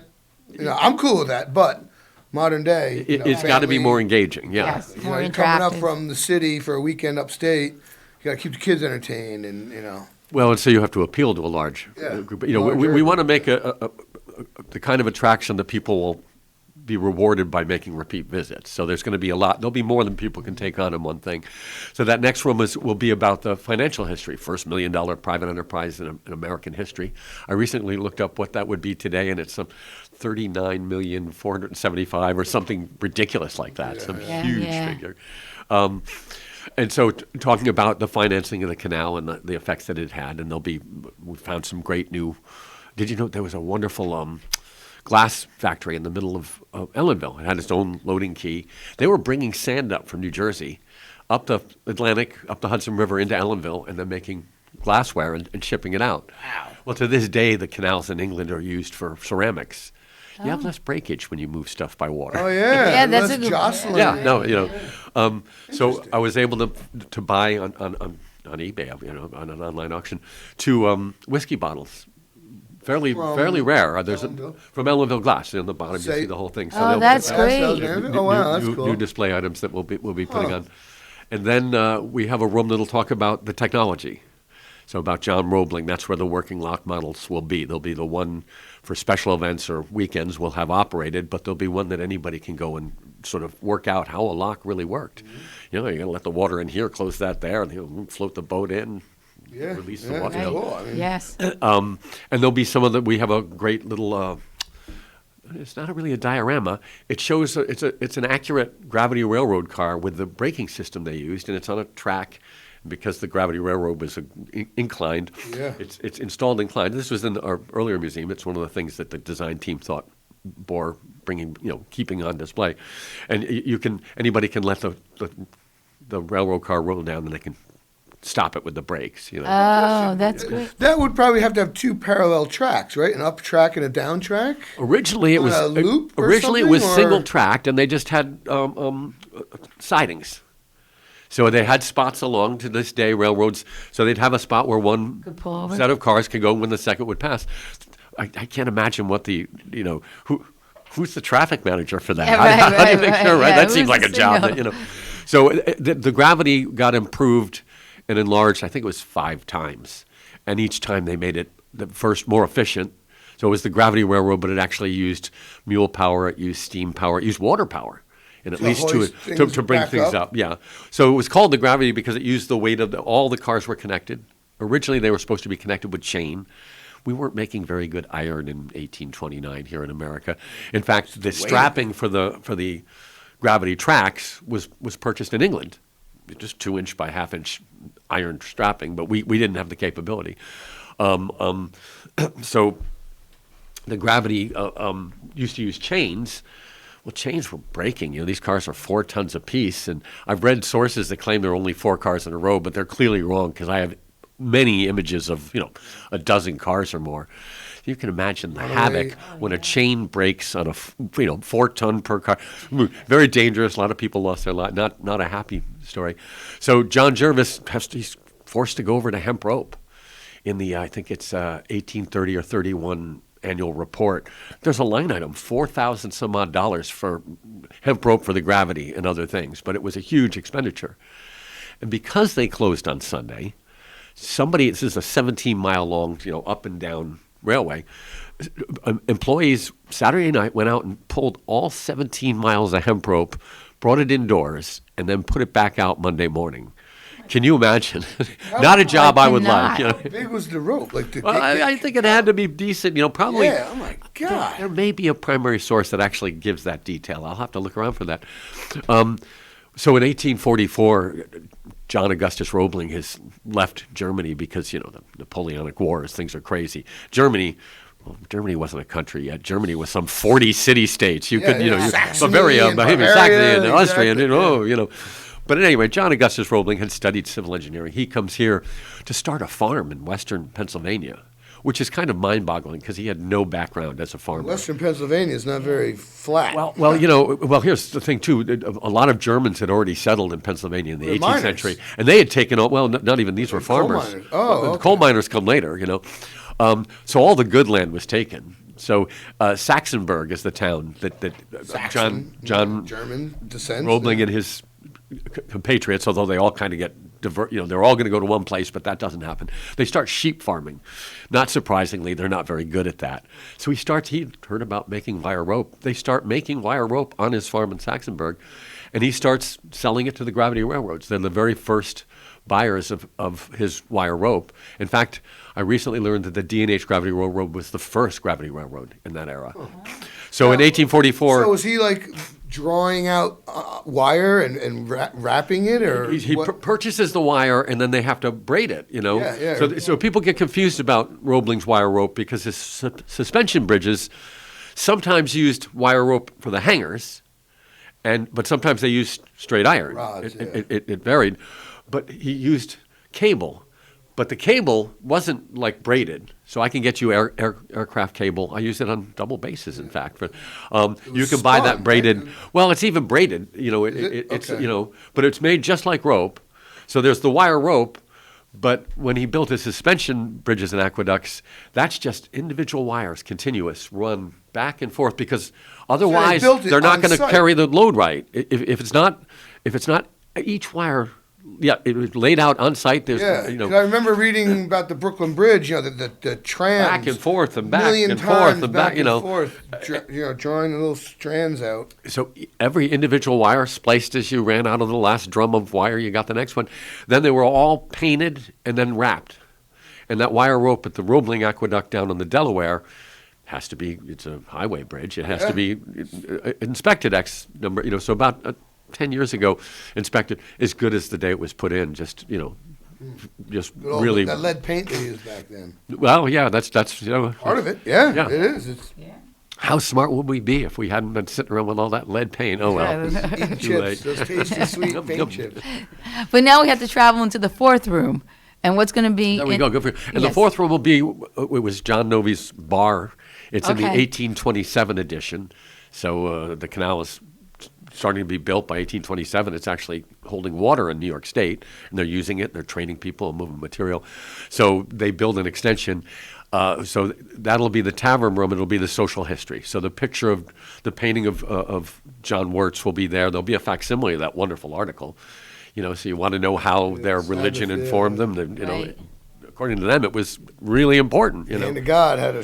And we'll talk about women and children. We'll talk about people of color. As well as and immigrants, of course. So we'll talk about the marginalized population. I've got an article that I'm just finishing up. I've just sent it to some colleagues to review before submitting it. That should be in the Hudson River Valley Review, Maris peer-reviewed journal this fall. Oh wow! Yeah, that's which great. It's going to be great. There'll be an article on Ellenville glass. There'll be my friend Paul King's article on Roebling in the Hudson Valley, basically talking about his D&H aqueducts. And then hopefully there'll be my article on the marginalized. And I realized a journalist reached out to me wanting to do a story about the workers and especially people of color. And at first I'm all excited. I was, wait a minute, I can't send her this article yet. It hasn't been released. It's not fair. Yeah. She's been very gracious. I said, if you'll wait till after it comes out in the fall, you can. Nobody's done this research. The community foundations gave me a stipend. I got to do a shout out. March Gallagher was the president at the time, doing a great job for us. And as the comptroller? Yep, and running for as comptroller. We don't usually like to do politics, but we'd be foolish not to reelect That's March. Right. Does a great job. Absolutely, she does. But they gave me a stipend in 2019 to direct my research on the marginalized populations. And I always say I would be doing it anyways, but not, when somebody gives you some money and says, hey, do this topic, you feel compelled to have a product. So I've done 2-3 presentations. I've even now branched off during COVID. I did the Black Experience on the D&H Canal for Schoharie Crossing. I did Immigrants in the D&H Canal for New Paltz Historical. Anything on D&H TV? Oh, these are all on D&H TV. Oh, they all are. I did a presentation for the Roebling Museum on Roebling in the D&H. It's up on D&H TV, but they haven't been able to get me the original file. I link it, but I don't think you find it easily. I just put it up on Facebook for people to find, but we'll work out the technical details. And so I'm waiting for the next time somebody wants something on the marginalized. I got women and children still I can do. But this article's 12,000 words on all of them. And there's some fascinating stories, but nobody had ever compiled it. And, well, nobody went even looking. This is why they're marginalized. People, so women, there's people of color really marginalized. Women even more so. They are the hardest group to research. They did not matter to people, so they didn't. Nobody, even the newspapers ignored them. Yeah, names are. Well, we're doing a video that's going to be based on a girl hoagie. Now we know there were young girls as young as 7 years old working as hoagies, mule drivers. I've got the name. We find the name of one in a secondary source, Dorothy Sanderson, who's excellent because she footnoted assiduously. So I found her original source even. She tells us that Mrs. James McDermott learned of Hudson Street in Port Jervis, learned her multiplication tables and how to read mule driver for her dad's team. So we wanted to find out more about her. Right. All we've got is her married name. Well, that's women for you. We don't know her. We don't know her Christian name. We don't know her maiden name. We know the name of the man she married. Courtney, my assistant, got really sucked into it, and but we really had a hard time finding her. But while we were talking about, it wasn't even that subject on Facebook, Sarah Wasberg Johnson at the Maritime Museum, she said, we've got audio of a woman hoagie from the D&H Canal, don't you? I was like, no. So we are now going to do a video on Catherine Huftel, who was a mule driver for her father's boat. Huftel? Huftel. Huftel. I thought you said Hockule, like the lieutenant governor. Nope. Huftel. She married Austin Huftel, an Erie canal boatman. So not only was she working on the D&H as a child, but she worked. And we're chasing her down. We know that she married her brother. What was it? Her brother's brother-in-law. So we might be able to finally, but we already have more information. We have her actual name, Catherine, and we have her voice. And so now the video. That alone is amazing. Yes. Well, it's a no-brainer. That's going to be the soundtrack. We'll have Courtney, because it seems odd for me to get up and talk about women and girls. I thought it was smart. Yeah. So Courtney will be doing the narration, and we'll intersperse it with Catherine herself. And this is actually part of a Museum Association of New York and the IMLS. It's something for Museum and Library Services. We got a 2-year grant through the CARES Act. So this is federal, then administered by state level, to help us be even better online. So they've given us access to Zoom and the Adobe Suite, and given us some tech and give us training. And we have to produce product, and so we're producing this video, which will then be linked to exhibits. One of the other things in the museum will be QR codes in each room. So if you really want to dig into a topic, you can go and you can just keep going down that rabbit hole. Rabbit hole. Yeah. Huh. Interesting. Before we run out of too much time, I want to mention I'll be doing Sunday afternoon with our historians once a month. I believe it'll start the last Sunday of May, to give me a little time. And I'm going to be a featured speaker on the Hudson River Maritime Museum's solar-powered boat, the Solaris. Oh, Solaris, cool. Captain Sam Merritt's got me. Every other week I'll be a guest. I'll be bringing a collection item, and I'll talk about the D&H Canal, but I really want to keep it open to participants. I'd love to have people come back. So it's going to be different every trip. I'll be doing, I think I've got 10 trips. It'll be up cool. on and down the creek. I'm really looking forward to it. I think we'll be going down to Lock 1 and back. So it'll be more about the D&H, because that was actually on a section of the D&H. I cannot wait. I've got my, I don't need to go on vacation. I believe my first one is June somebody or other. Yeah. Well, I have time. I can let you know the next time. Well, next time we'll talk about your schedule next month. So. It'll be linked on, if it's not already, canalmuseum.org and the Maritime Museum site. So well, Bill, we got to run, so we got to go. Thank you so much. I know, appreciate it. And we'll be back with Nancy Shando. Thank you. It is Nancy. I wasn't sure if she was... Thank you, Nina Postupack, Cameron Rylance, and a very, very, very special thanks to Bill Merchant for being in and giving us a great lowdown on the design of the new D&H Canal Museum. It's now at the bottom of the hour, and you're with us on Kingston Community Radio, KCR at AM 920 and 92.5 FM. And it is Tuesday, May 4th. Cinco de Mayo Eve, and it's 55 degrees here in Uptown Kingston. This last portion of Kingston Community Radio is brought to you by the Kingston Lions Club, serving the Kingston-Ulster County area since 1941. 901-9067 for more information. Call them. 901-9067. We'll be right back. Thanks for starting your day with Kingston Community Radio on 920 WGHQ AM Kingston and 92.5 W223 CR FM Kingston, New York. Magic 92.5. We are Lions. We bring hope where it's needed. We are a global force for good. Support causes that matter. Change lives. Change communities. Change the world. We can do more together than we can alone.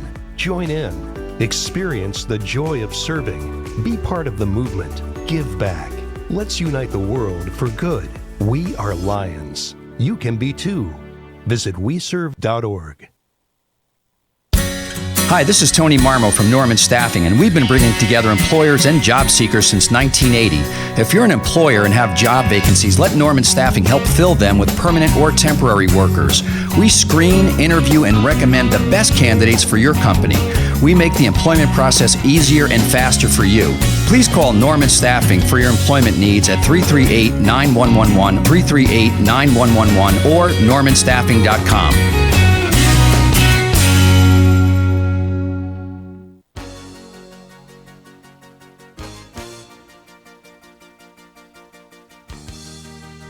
Hi, this is Dina Roy from Hurley, and I support the Kingston Community Radio, and so should you. And we're back. You're with us here at KCR, Kingston Community Radio, for a terrific Tuesday. And this upcoming portion of Kingston Community Radio is brought to you by Rondout Savings Bank. Rondout Savings, always working for you and our community with branches in Kingston, West Hurley, and Hyde Park. Also online at rondoutbank.com.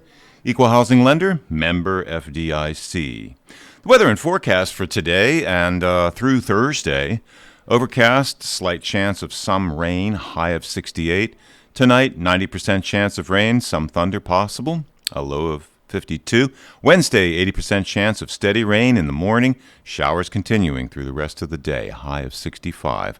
Wednesday night, partly cloudy and slight chance of rain as we move over into Thursday, which is going to be a sunny day along with some clouds, a high of 62, and Thursday night, partly cloudy early with increasing clouds overnight, a low near 40.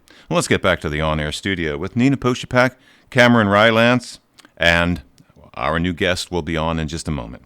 All right. Thank you very much. Nancy Tara, that's her daughter. Nancy Shando, Friends of Historic Kingston. Yeah, yes. I always feel smarter after talking to a historian. Yes, you know, yes. It's neat. I like it. Yes, I'm always amazed because there's so much information that we're on the radio, so people don't realize there is not one note in front of Bill. Yeah, he knows all those dates. Right from, yes. So, Nancy, are you with us? Yes, I'm here. Good morning. Good morning. Good morning, Nancy. Hi, so nice to see you today. I hope to be back in person next time, but I'm calling in this morning. That's good. We will be here waiting for you next time. I just wanted to mention I had a topic all set. Yes, I'm here. Yep. Okay. Just want to mention I had a topic all set for this morning, of course, and then when I heard that Ed Ford passed away, I thought I can put that on hold. I just wanted to use this time this morning to celebrate Ed and celebrate Ed's work that he did for Kingston, for Friends of Historic Kingston as a founding member, and actually Ed did this segment of the radio show for many, many years. Yes. So I thought I'd like to have a casual conversation about Ed and celebrate Ed's life today. So he was the person who did this radio show. In fact, he did it for so long, he really didn't even want to give it up. But the radio show at that time was on John Street, and it was upstairs in the old building. And as Ed was up in age, it was difficult for him to make it up the stairs, or he might still be doing that show right up until the end. So we thank Ed for all that he has done. And I did send Nina and Cameron a little message and wondered if you had a story to share about Ed, and I have a few stories to share about Ed. And So let's do that and celebrate his life the day of his memorial service today. Well, just if I could, a question. I didn't realize that he was a founding member of the Friends of Historic Kingston. I thought that's been around for 100 years. One of the groups that founded this organization way back in the beginning. Of course, they were spearheaded kind of by the destruction of City Hall and the urban renewal in Kingston. And so that got people thinking about history of this area and preservation of this area. And so Ed was involved in this group being formed right from the beginning. And many of the early projects of Friends were all what Ed was involved in, the Company Hill Path, the Frog Alley acquisition, the Stockade replica that used to be on North Front Street. City Hall was a big one for Ed. City Hall was in danger of being demolished, in the early 70s, and there was a famous local picture of people protesting in front of City Hall, holding signs, and Ed is in that picture, and signs that would say, remember the old post office, because we didn't want to see the City Hall be destroyed. So Ed was quite active in the group that saved City Hall, and of course, it's so beautiful today. And even especially the Common Council room. Ed loved the lunettes around the upper portion of the Common Council room that tell the history of Kingston. And one was actually dedicated to him several years ago, and that made him so happy. And I know Nina, he was very happy with the way that your office makes all the archives available to people and the public. So he would always be happy about that. Yeah, Thank you for doing that. Well, I have to say, when I first became county clerk, and I really wanted to, we titled our archival gallery and everything "Archives Alive," and I wanted to really bring the archives out to the public. Ed was a mentor. He was a friend. I could pick up a phone anytime, and he was so encouraging. And in the beginning, even though I was in the county clerk's office that time for probably, 28 years or so, that part of the county clerk's office really didn't start to grow until Ed and I began working on different projects and different things together. But he always was there to support us no matter what we did. And he was always there to lend a helping hand. So you spoke about the lunettes at City Hall. And I remember when, Nancy, you were on the committee, Paul O'Neill was instrumental in that. And we dedicated the one that was when the wampum belt was yes, right, and the exchange with the Dutch and the British and the peace treaty, and that's the one that we dedicated to him. And all those molds, there's 21 of them, Nancy, I believe. He was instrumental in saving all of those molds and those lunettes, and there was only 3 that were damaged, which is amazing. So one of those 3 is the one that we dedicated to him.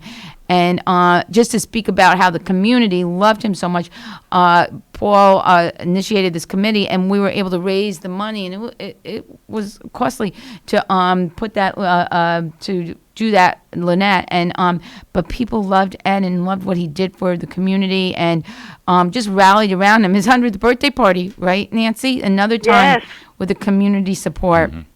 Yes, and when he dedicated that lunette, your office brought the actual wampum belt to the dedication ceremony. We did. And we were all there. It was great. What I like about that Common Council room with the lunettes, there's also a plaque under each lunette that explains what that signifies, what part of Kingston history. So I know Ed was very interested in that and very involved in preserving that part of City Hall, especially the history of City Hall.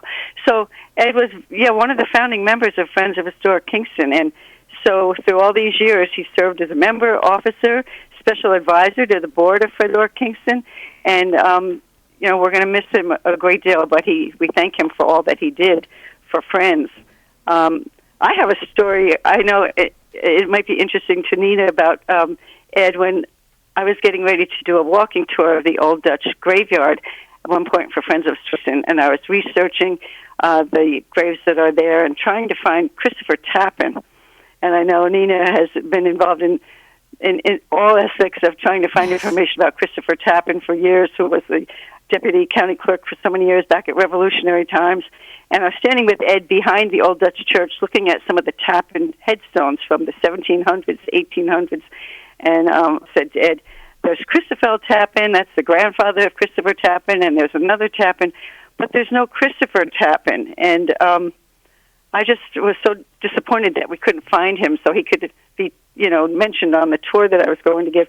And this is when I was first learning about Ed's sense of humor.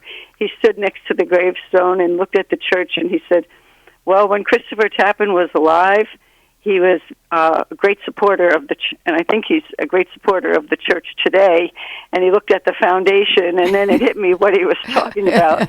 I think Christopher Tappan was probably one of the graves that's under the church today. So literally a supporter. Surprised me with this little sense of humor that would come out, and I'd say, "Oh, Ed, you're right." So he did have a tremendous sense of humor that would surprise me quite often. Yeah, you would not expect it. Even I remember one time, just joke. We called him up. When we did the dedication of the marker, excuse me, at the Person House, and we called him up to speak, and he just had that wit about him that you just didn't expect it at that moment. And he would get up to the podium and just start with something that you just wouldn't expect, and he would bring a laugh to the crowd. And that was him all the time, even with his birthday party. Every time he would get up to speak, he was very funny and had a great sense of humor and always a smile. Always a smile on his face. Yeah, I really like that. It was unexpected because, he would come up and you expect to hear just something really serious about history, and he could always intertwine something with a little sense of humor into the story, and I really liked that about Ed. There was another story that he told one time at Friends of Store Kingston that I can mention because I think about it every time I walk past the old Dutch church. We were at the Friends Gallery at one time for some kind of talk or presentation, and Ed was talking about when he was a young boy. Of course, he probably was a member of that church for about 90 years. And when he was a kid, he said he was maybe 12 or 13, he and a friend of his, they managed to sneak into the staircase that went up into the steeple.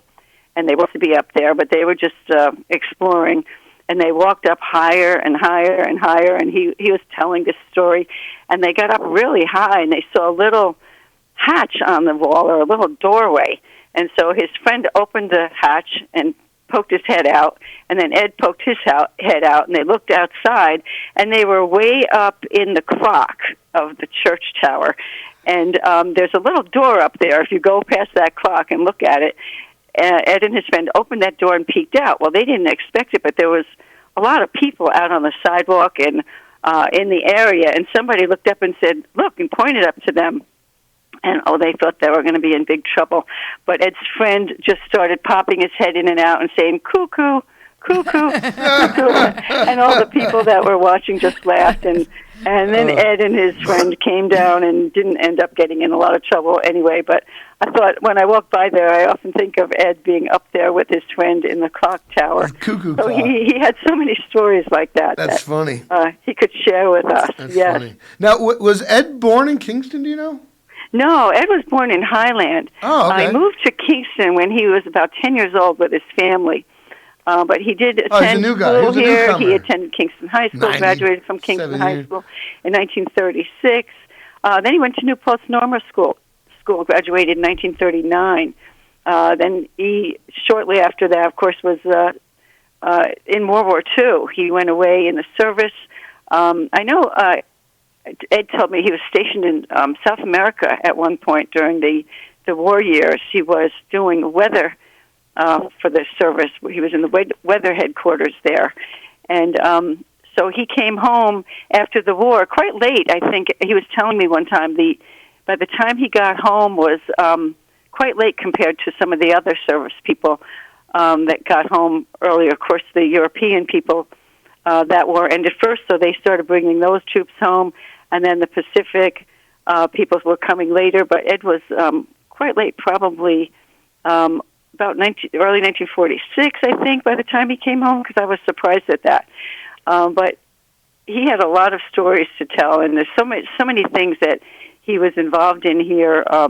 He was at one time a faculty member, adjunct faculty member of Ulster County Community College, taught some history courses there. He served on the board of Salvation Army, the City of Kingston Developmental Commission, the Kingston Historic Landmarks Preservation, Kingston Heritage Area Commission, and so many other things. But for this segment itself, we're just glad that Ed was involved in the formation of Friends of Historic Kingston, and actually even helped get the Fred J. Johnston House and the gallery for Friends of Historic Kingston, and along with Bob Slater, who was another friend of Ed's. They were probably on the board together.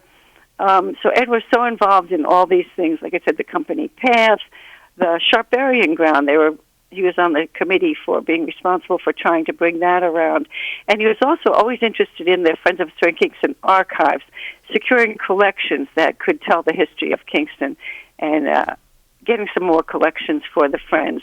So he was involved in so many ways. And even with this radio show, when I started doing the radio show, Ed would always call after the show. He listened to this show all the time.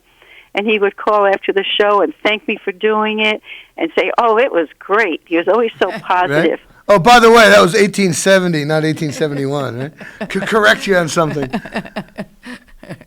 Now, this is a call-in show, 331-9255, and Nancy is sharing some fond memories of Ed Ford, who has sadly left us. So if any of our listeners have a little anecdote or would like to comment on Ed's career or his positive achievements, please don't hesitate to call. We'd love to hear from you. And yes, we'd love to hear an Ed story. I can give you one little story. I have a paper here from Andy Turco-Levin, who used to do this radio show also when Ed used to come in and do the segment. And she shared with me, and she shared on Facebook, a paper that Ed brought with him when he came to do one of the shows. And he got up and when the show was over and he left, but he left the paper on the table and Andy kept it.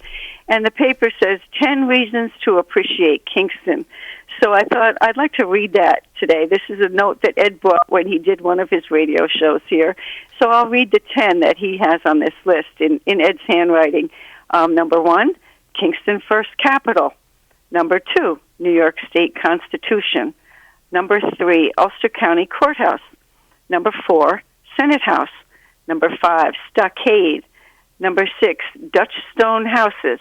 Number 7, Delaware and Hudson Canal. Number 8, Bluestone. Number 9, Cornell Steamboat Company. And number 10, Kingston Point. And I think we like to add number 11, Reasons to Appreciate Kingston, Ed Ford. Yes. So this was a list that he brought to the station to talk about that day. He didn't have details because he could probably talk about all the details from his memory, but he had 10 items listed there that he thought were 10 reasons to appreciate Kingston, and he signed it at the bottom for Andy. So that's a great list, and I'm glad she kept that list all those years. Yes. You know, it's funny that you say that, Nancy, that he just had the list of each of those things, but everything else he spoke from memory. He didn't have any notes. I remember one time when he was on the radio with us, I think it was a Feel Good Friday, and he was speaking about his Streetwise book, and he had his index cards, and he had the index card box, and there had to be over 100 index cards, and each one of them had a street on it and the history of the street and so forth, and everything that really was laid out in his book. Not once did he go to those index cards. Not once did he go to his book.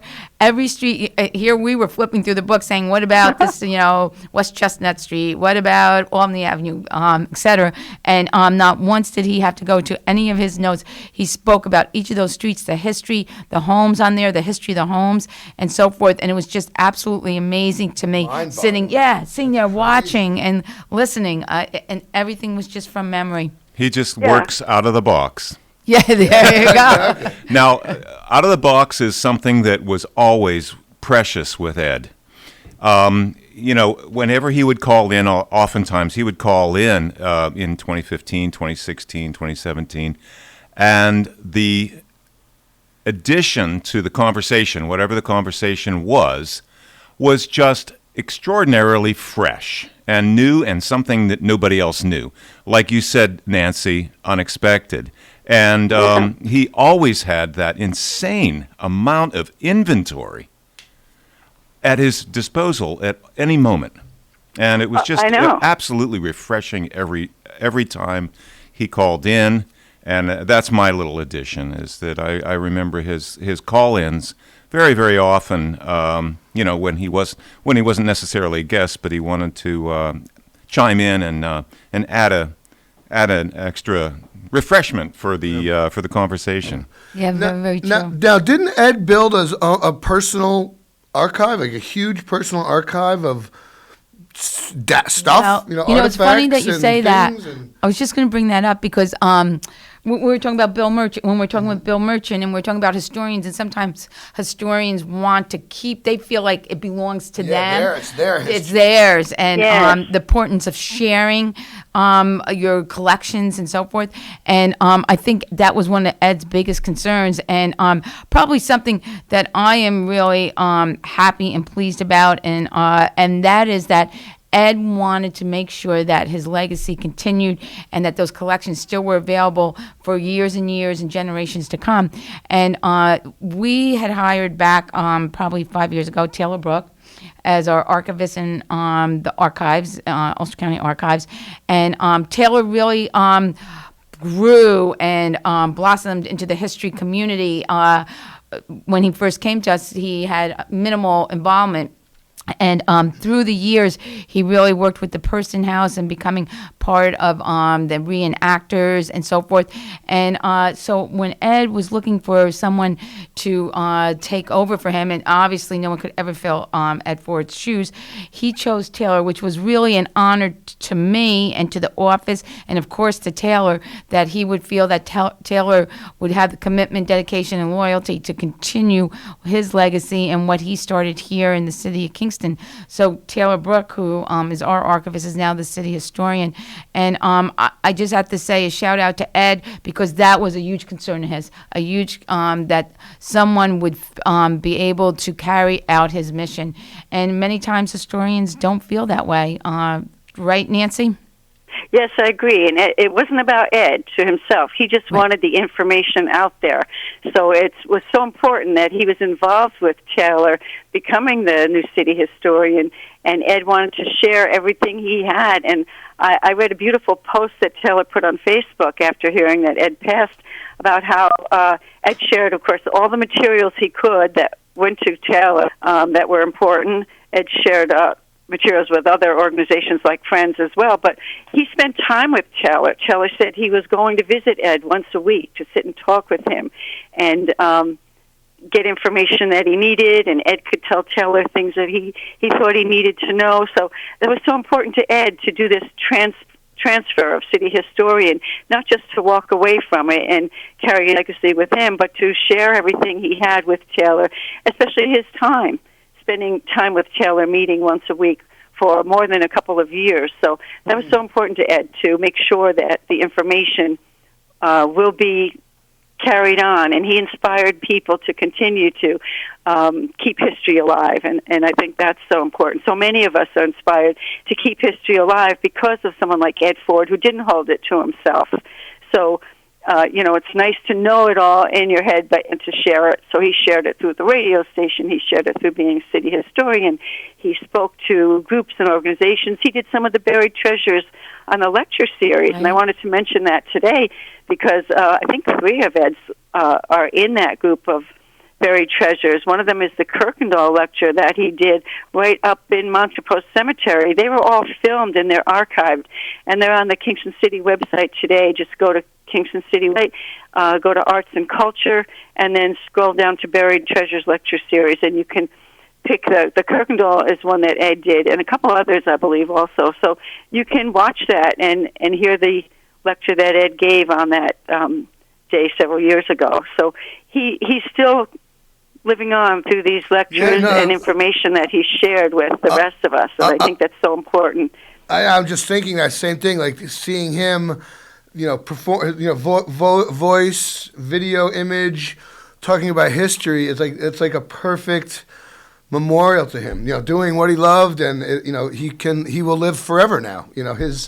His presence can be both experienced by anyone now. So that's so we celebrate wonderful. All that Ed has done for Kingston, but he will continue to help absolutely. us. We can watch those videos. Also, I know Paul O'Neill had a project with Ed where they took Ed in a car. Somebody was driving, and Paul was recording, and they drove up and down all the streets of Kingston and asked Ed to just tell us what he thought about that street or what is his memory. Like, for example, I saw someone on Facebook said they were talking to Ed as they drove past Pearl Street, and Ed points to 41 Pearl and says, "Oh, inside that building there's a stone house. This brick facade was built over top of a stone house," and you wouldn't know that.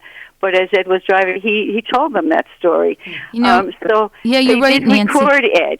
So I have to speak to that because Kevin Quilty was the individual, Paul O'Neill, that did that. And Kevin and Paul reached out to us, and we actually...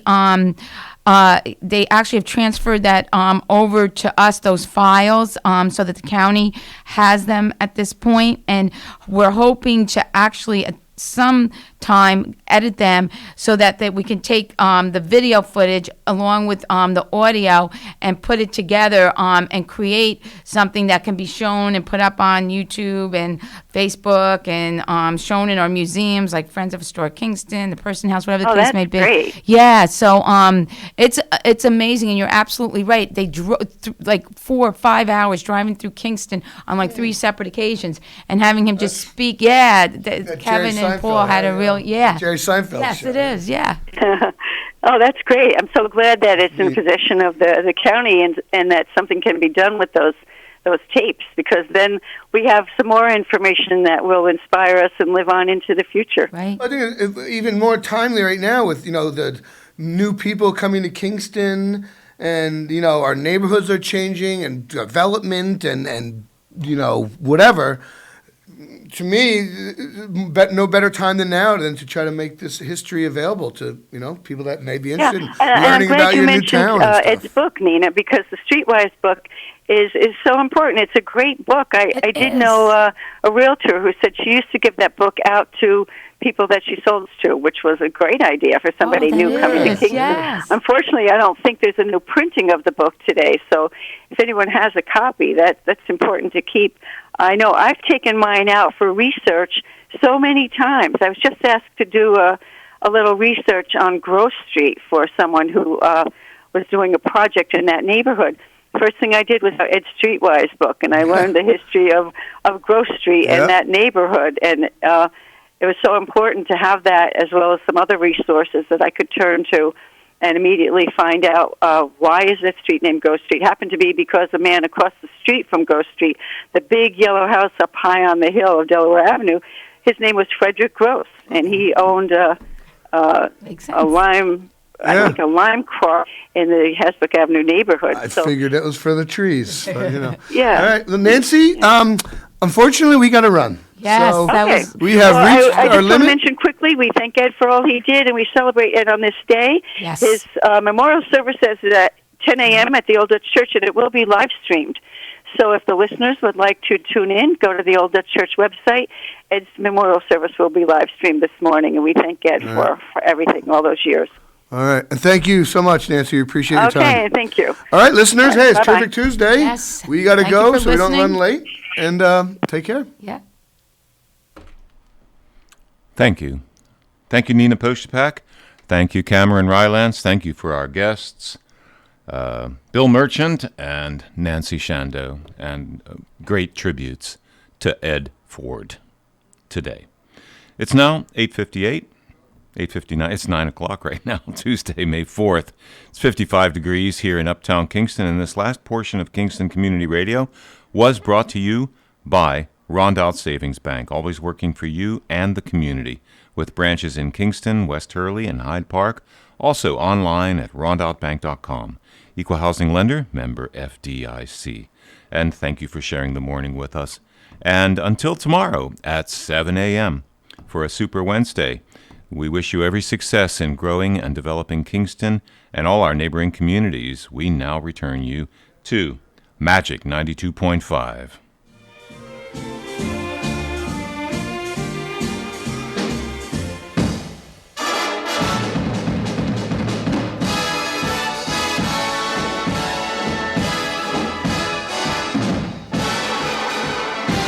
I know beyond a doubt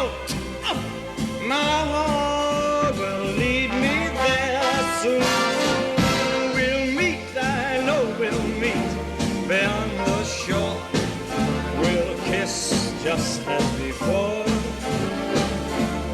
Happy we'll be beyond the sea, and never again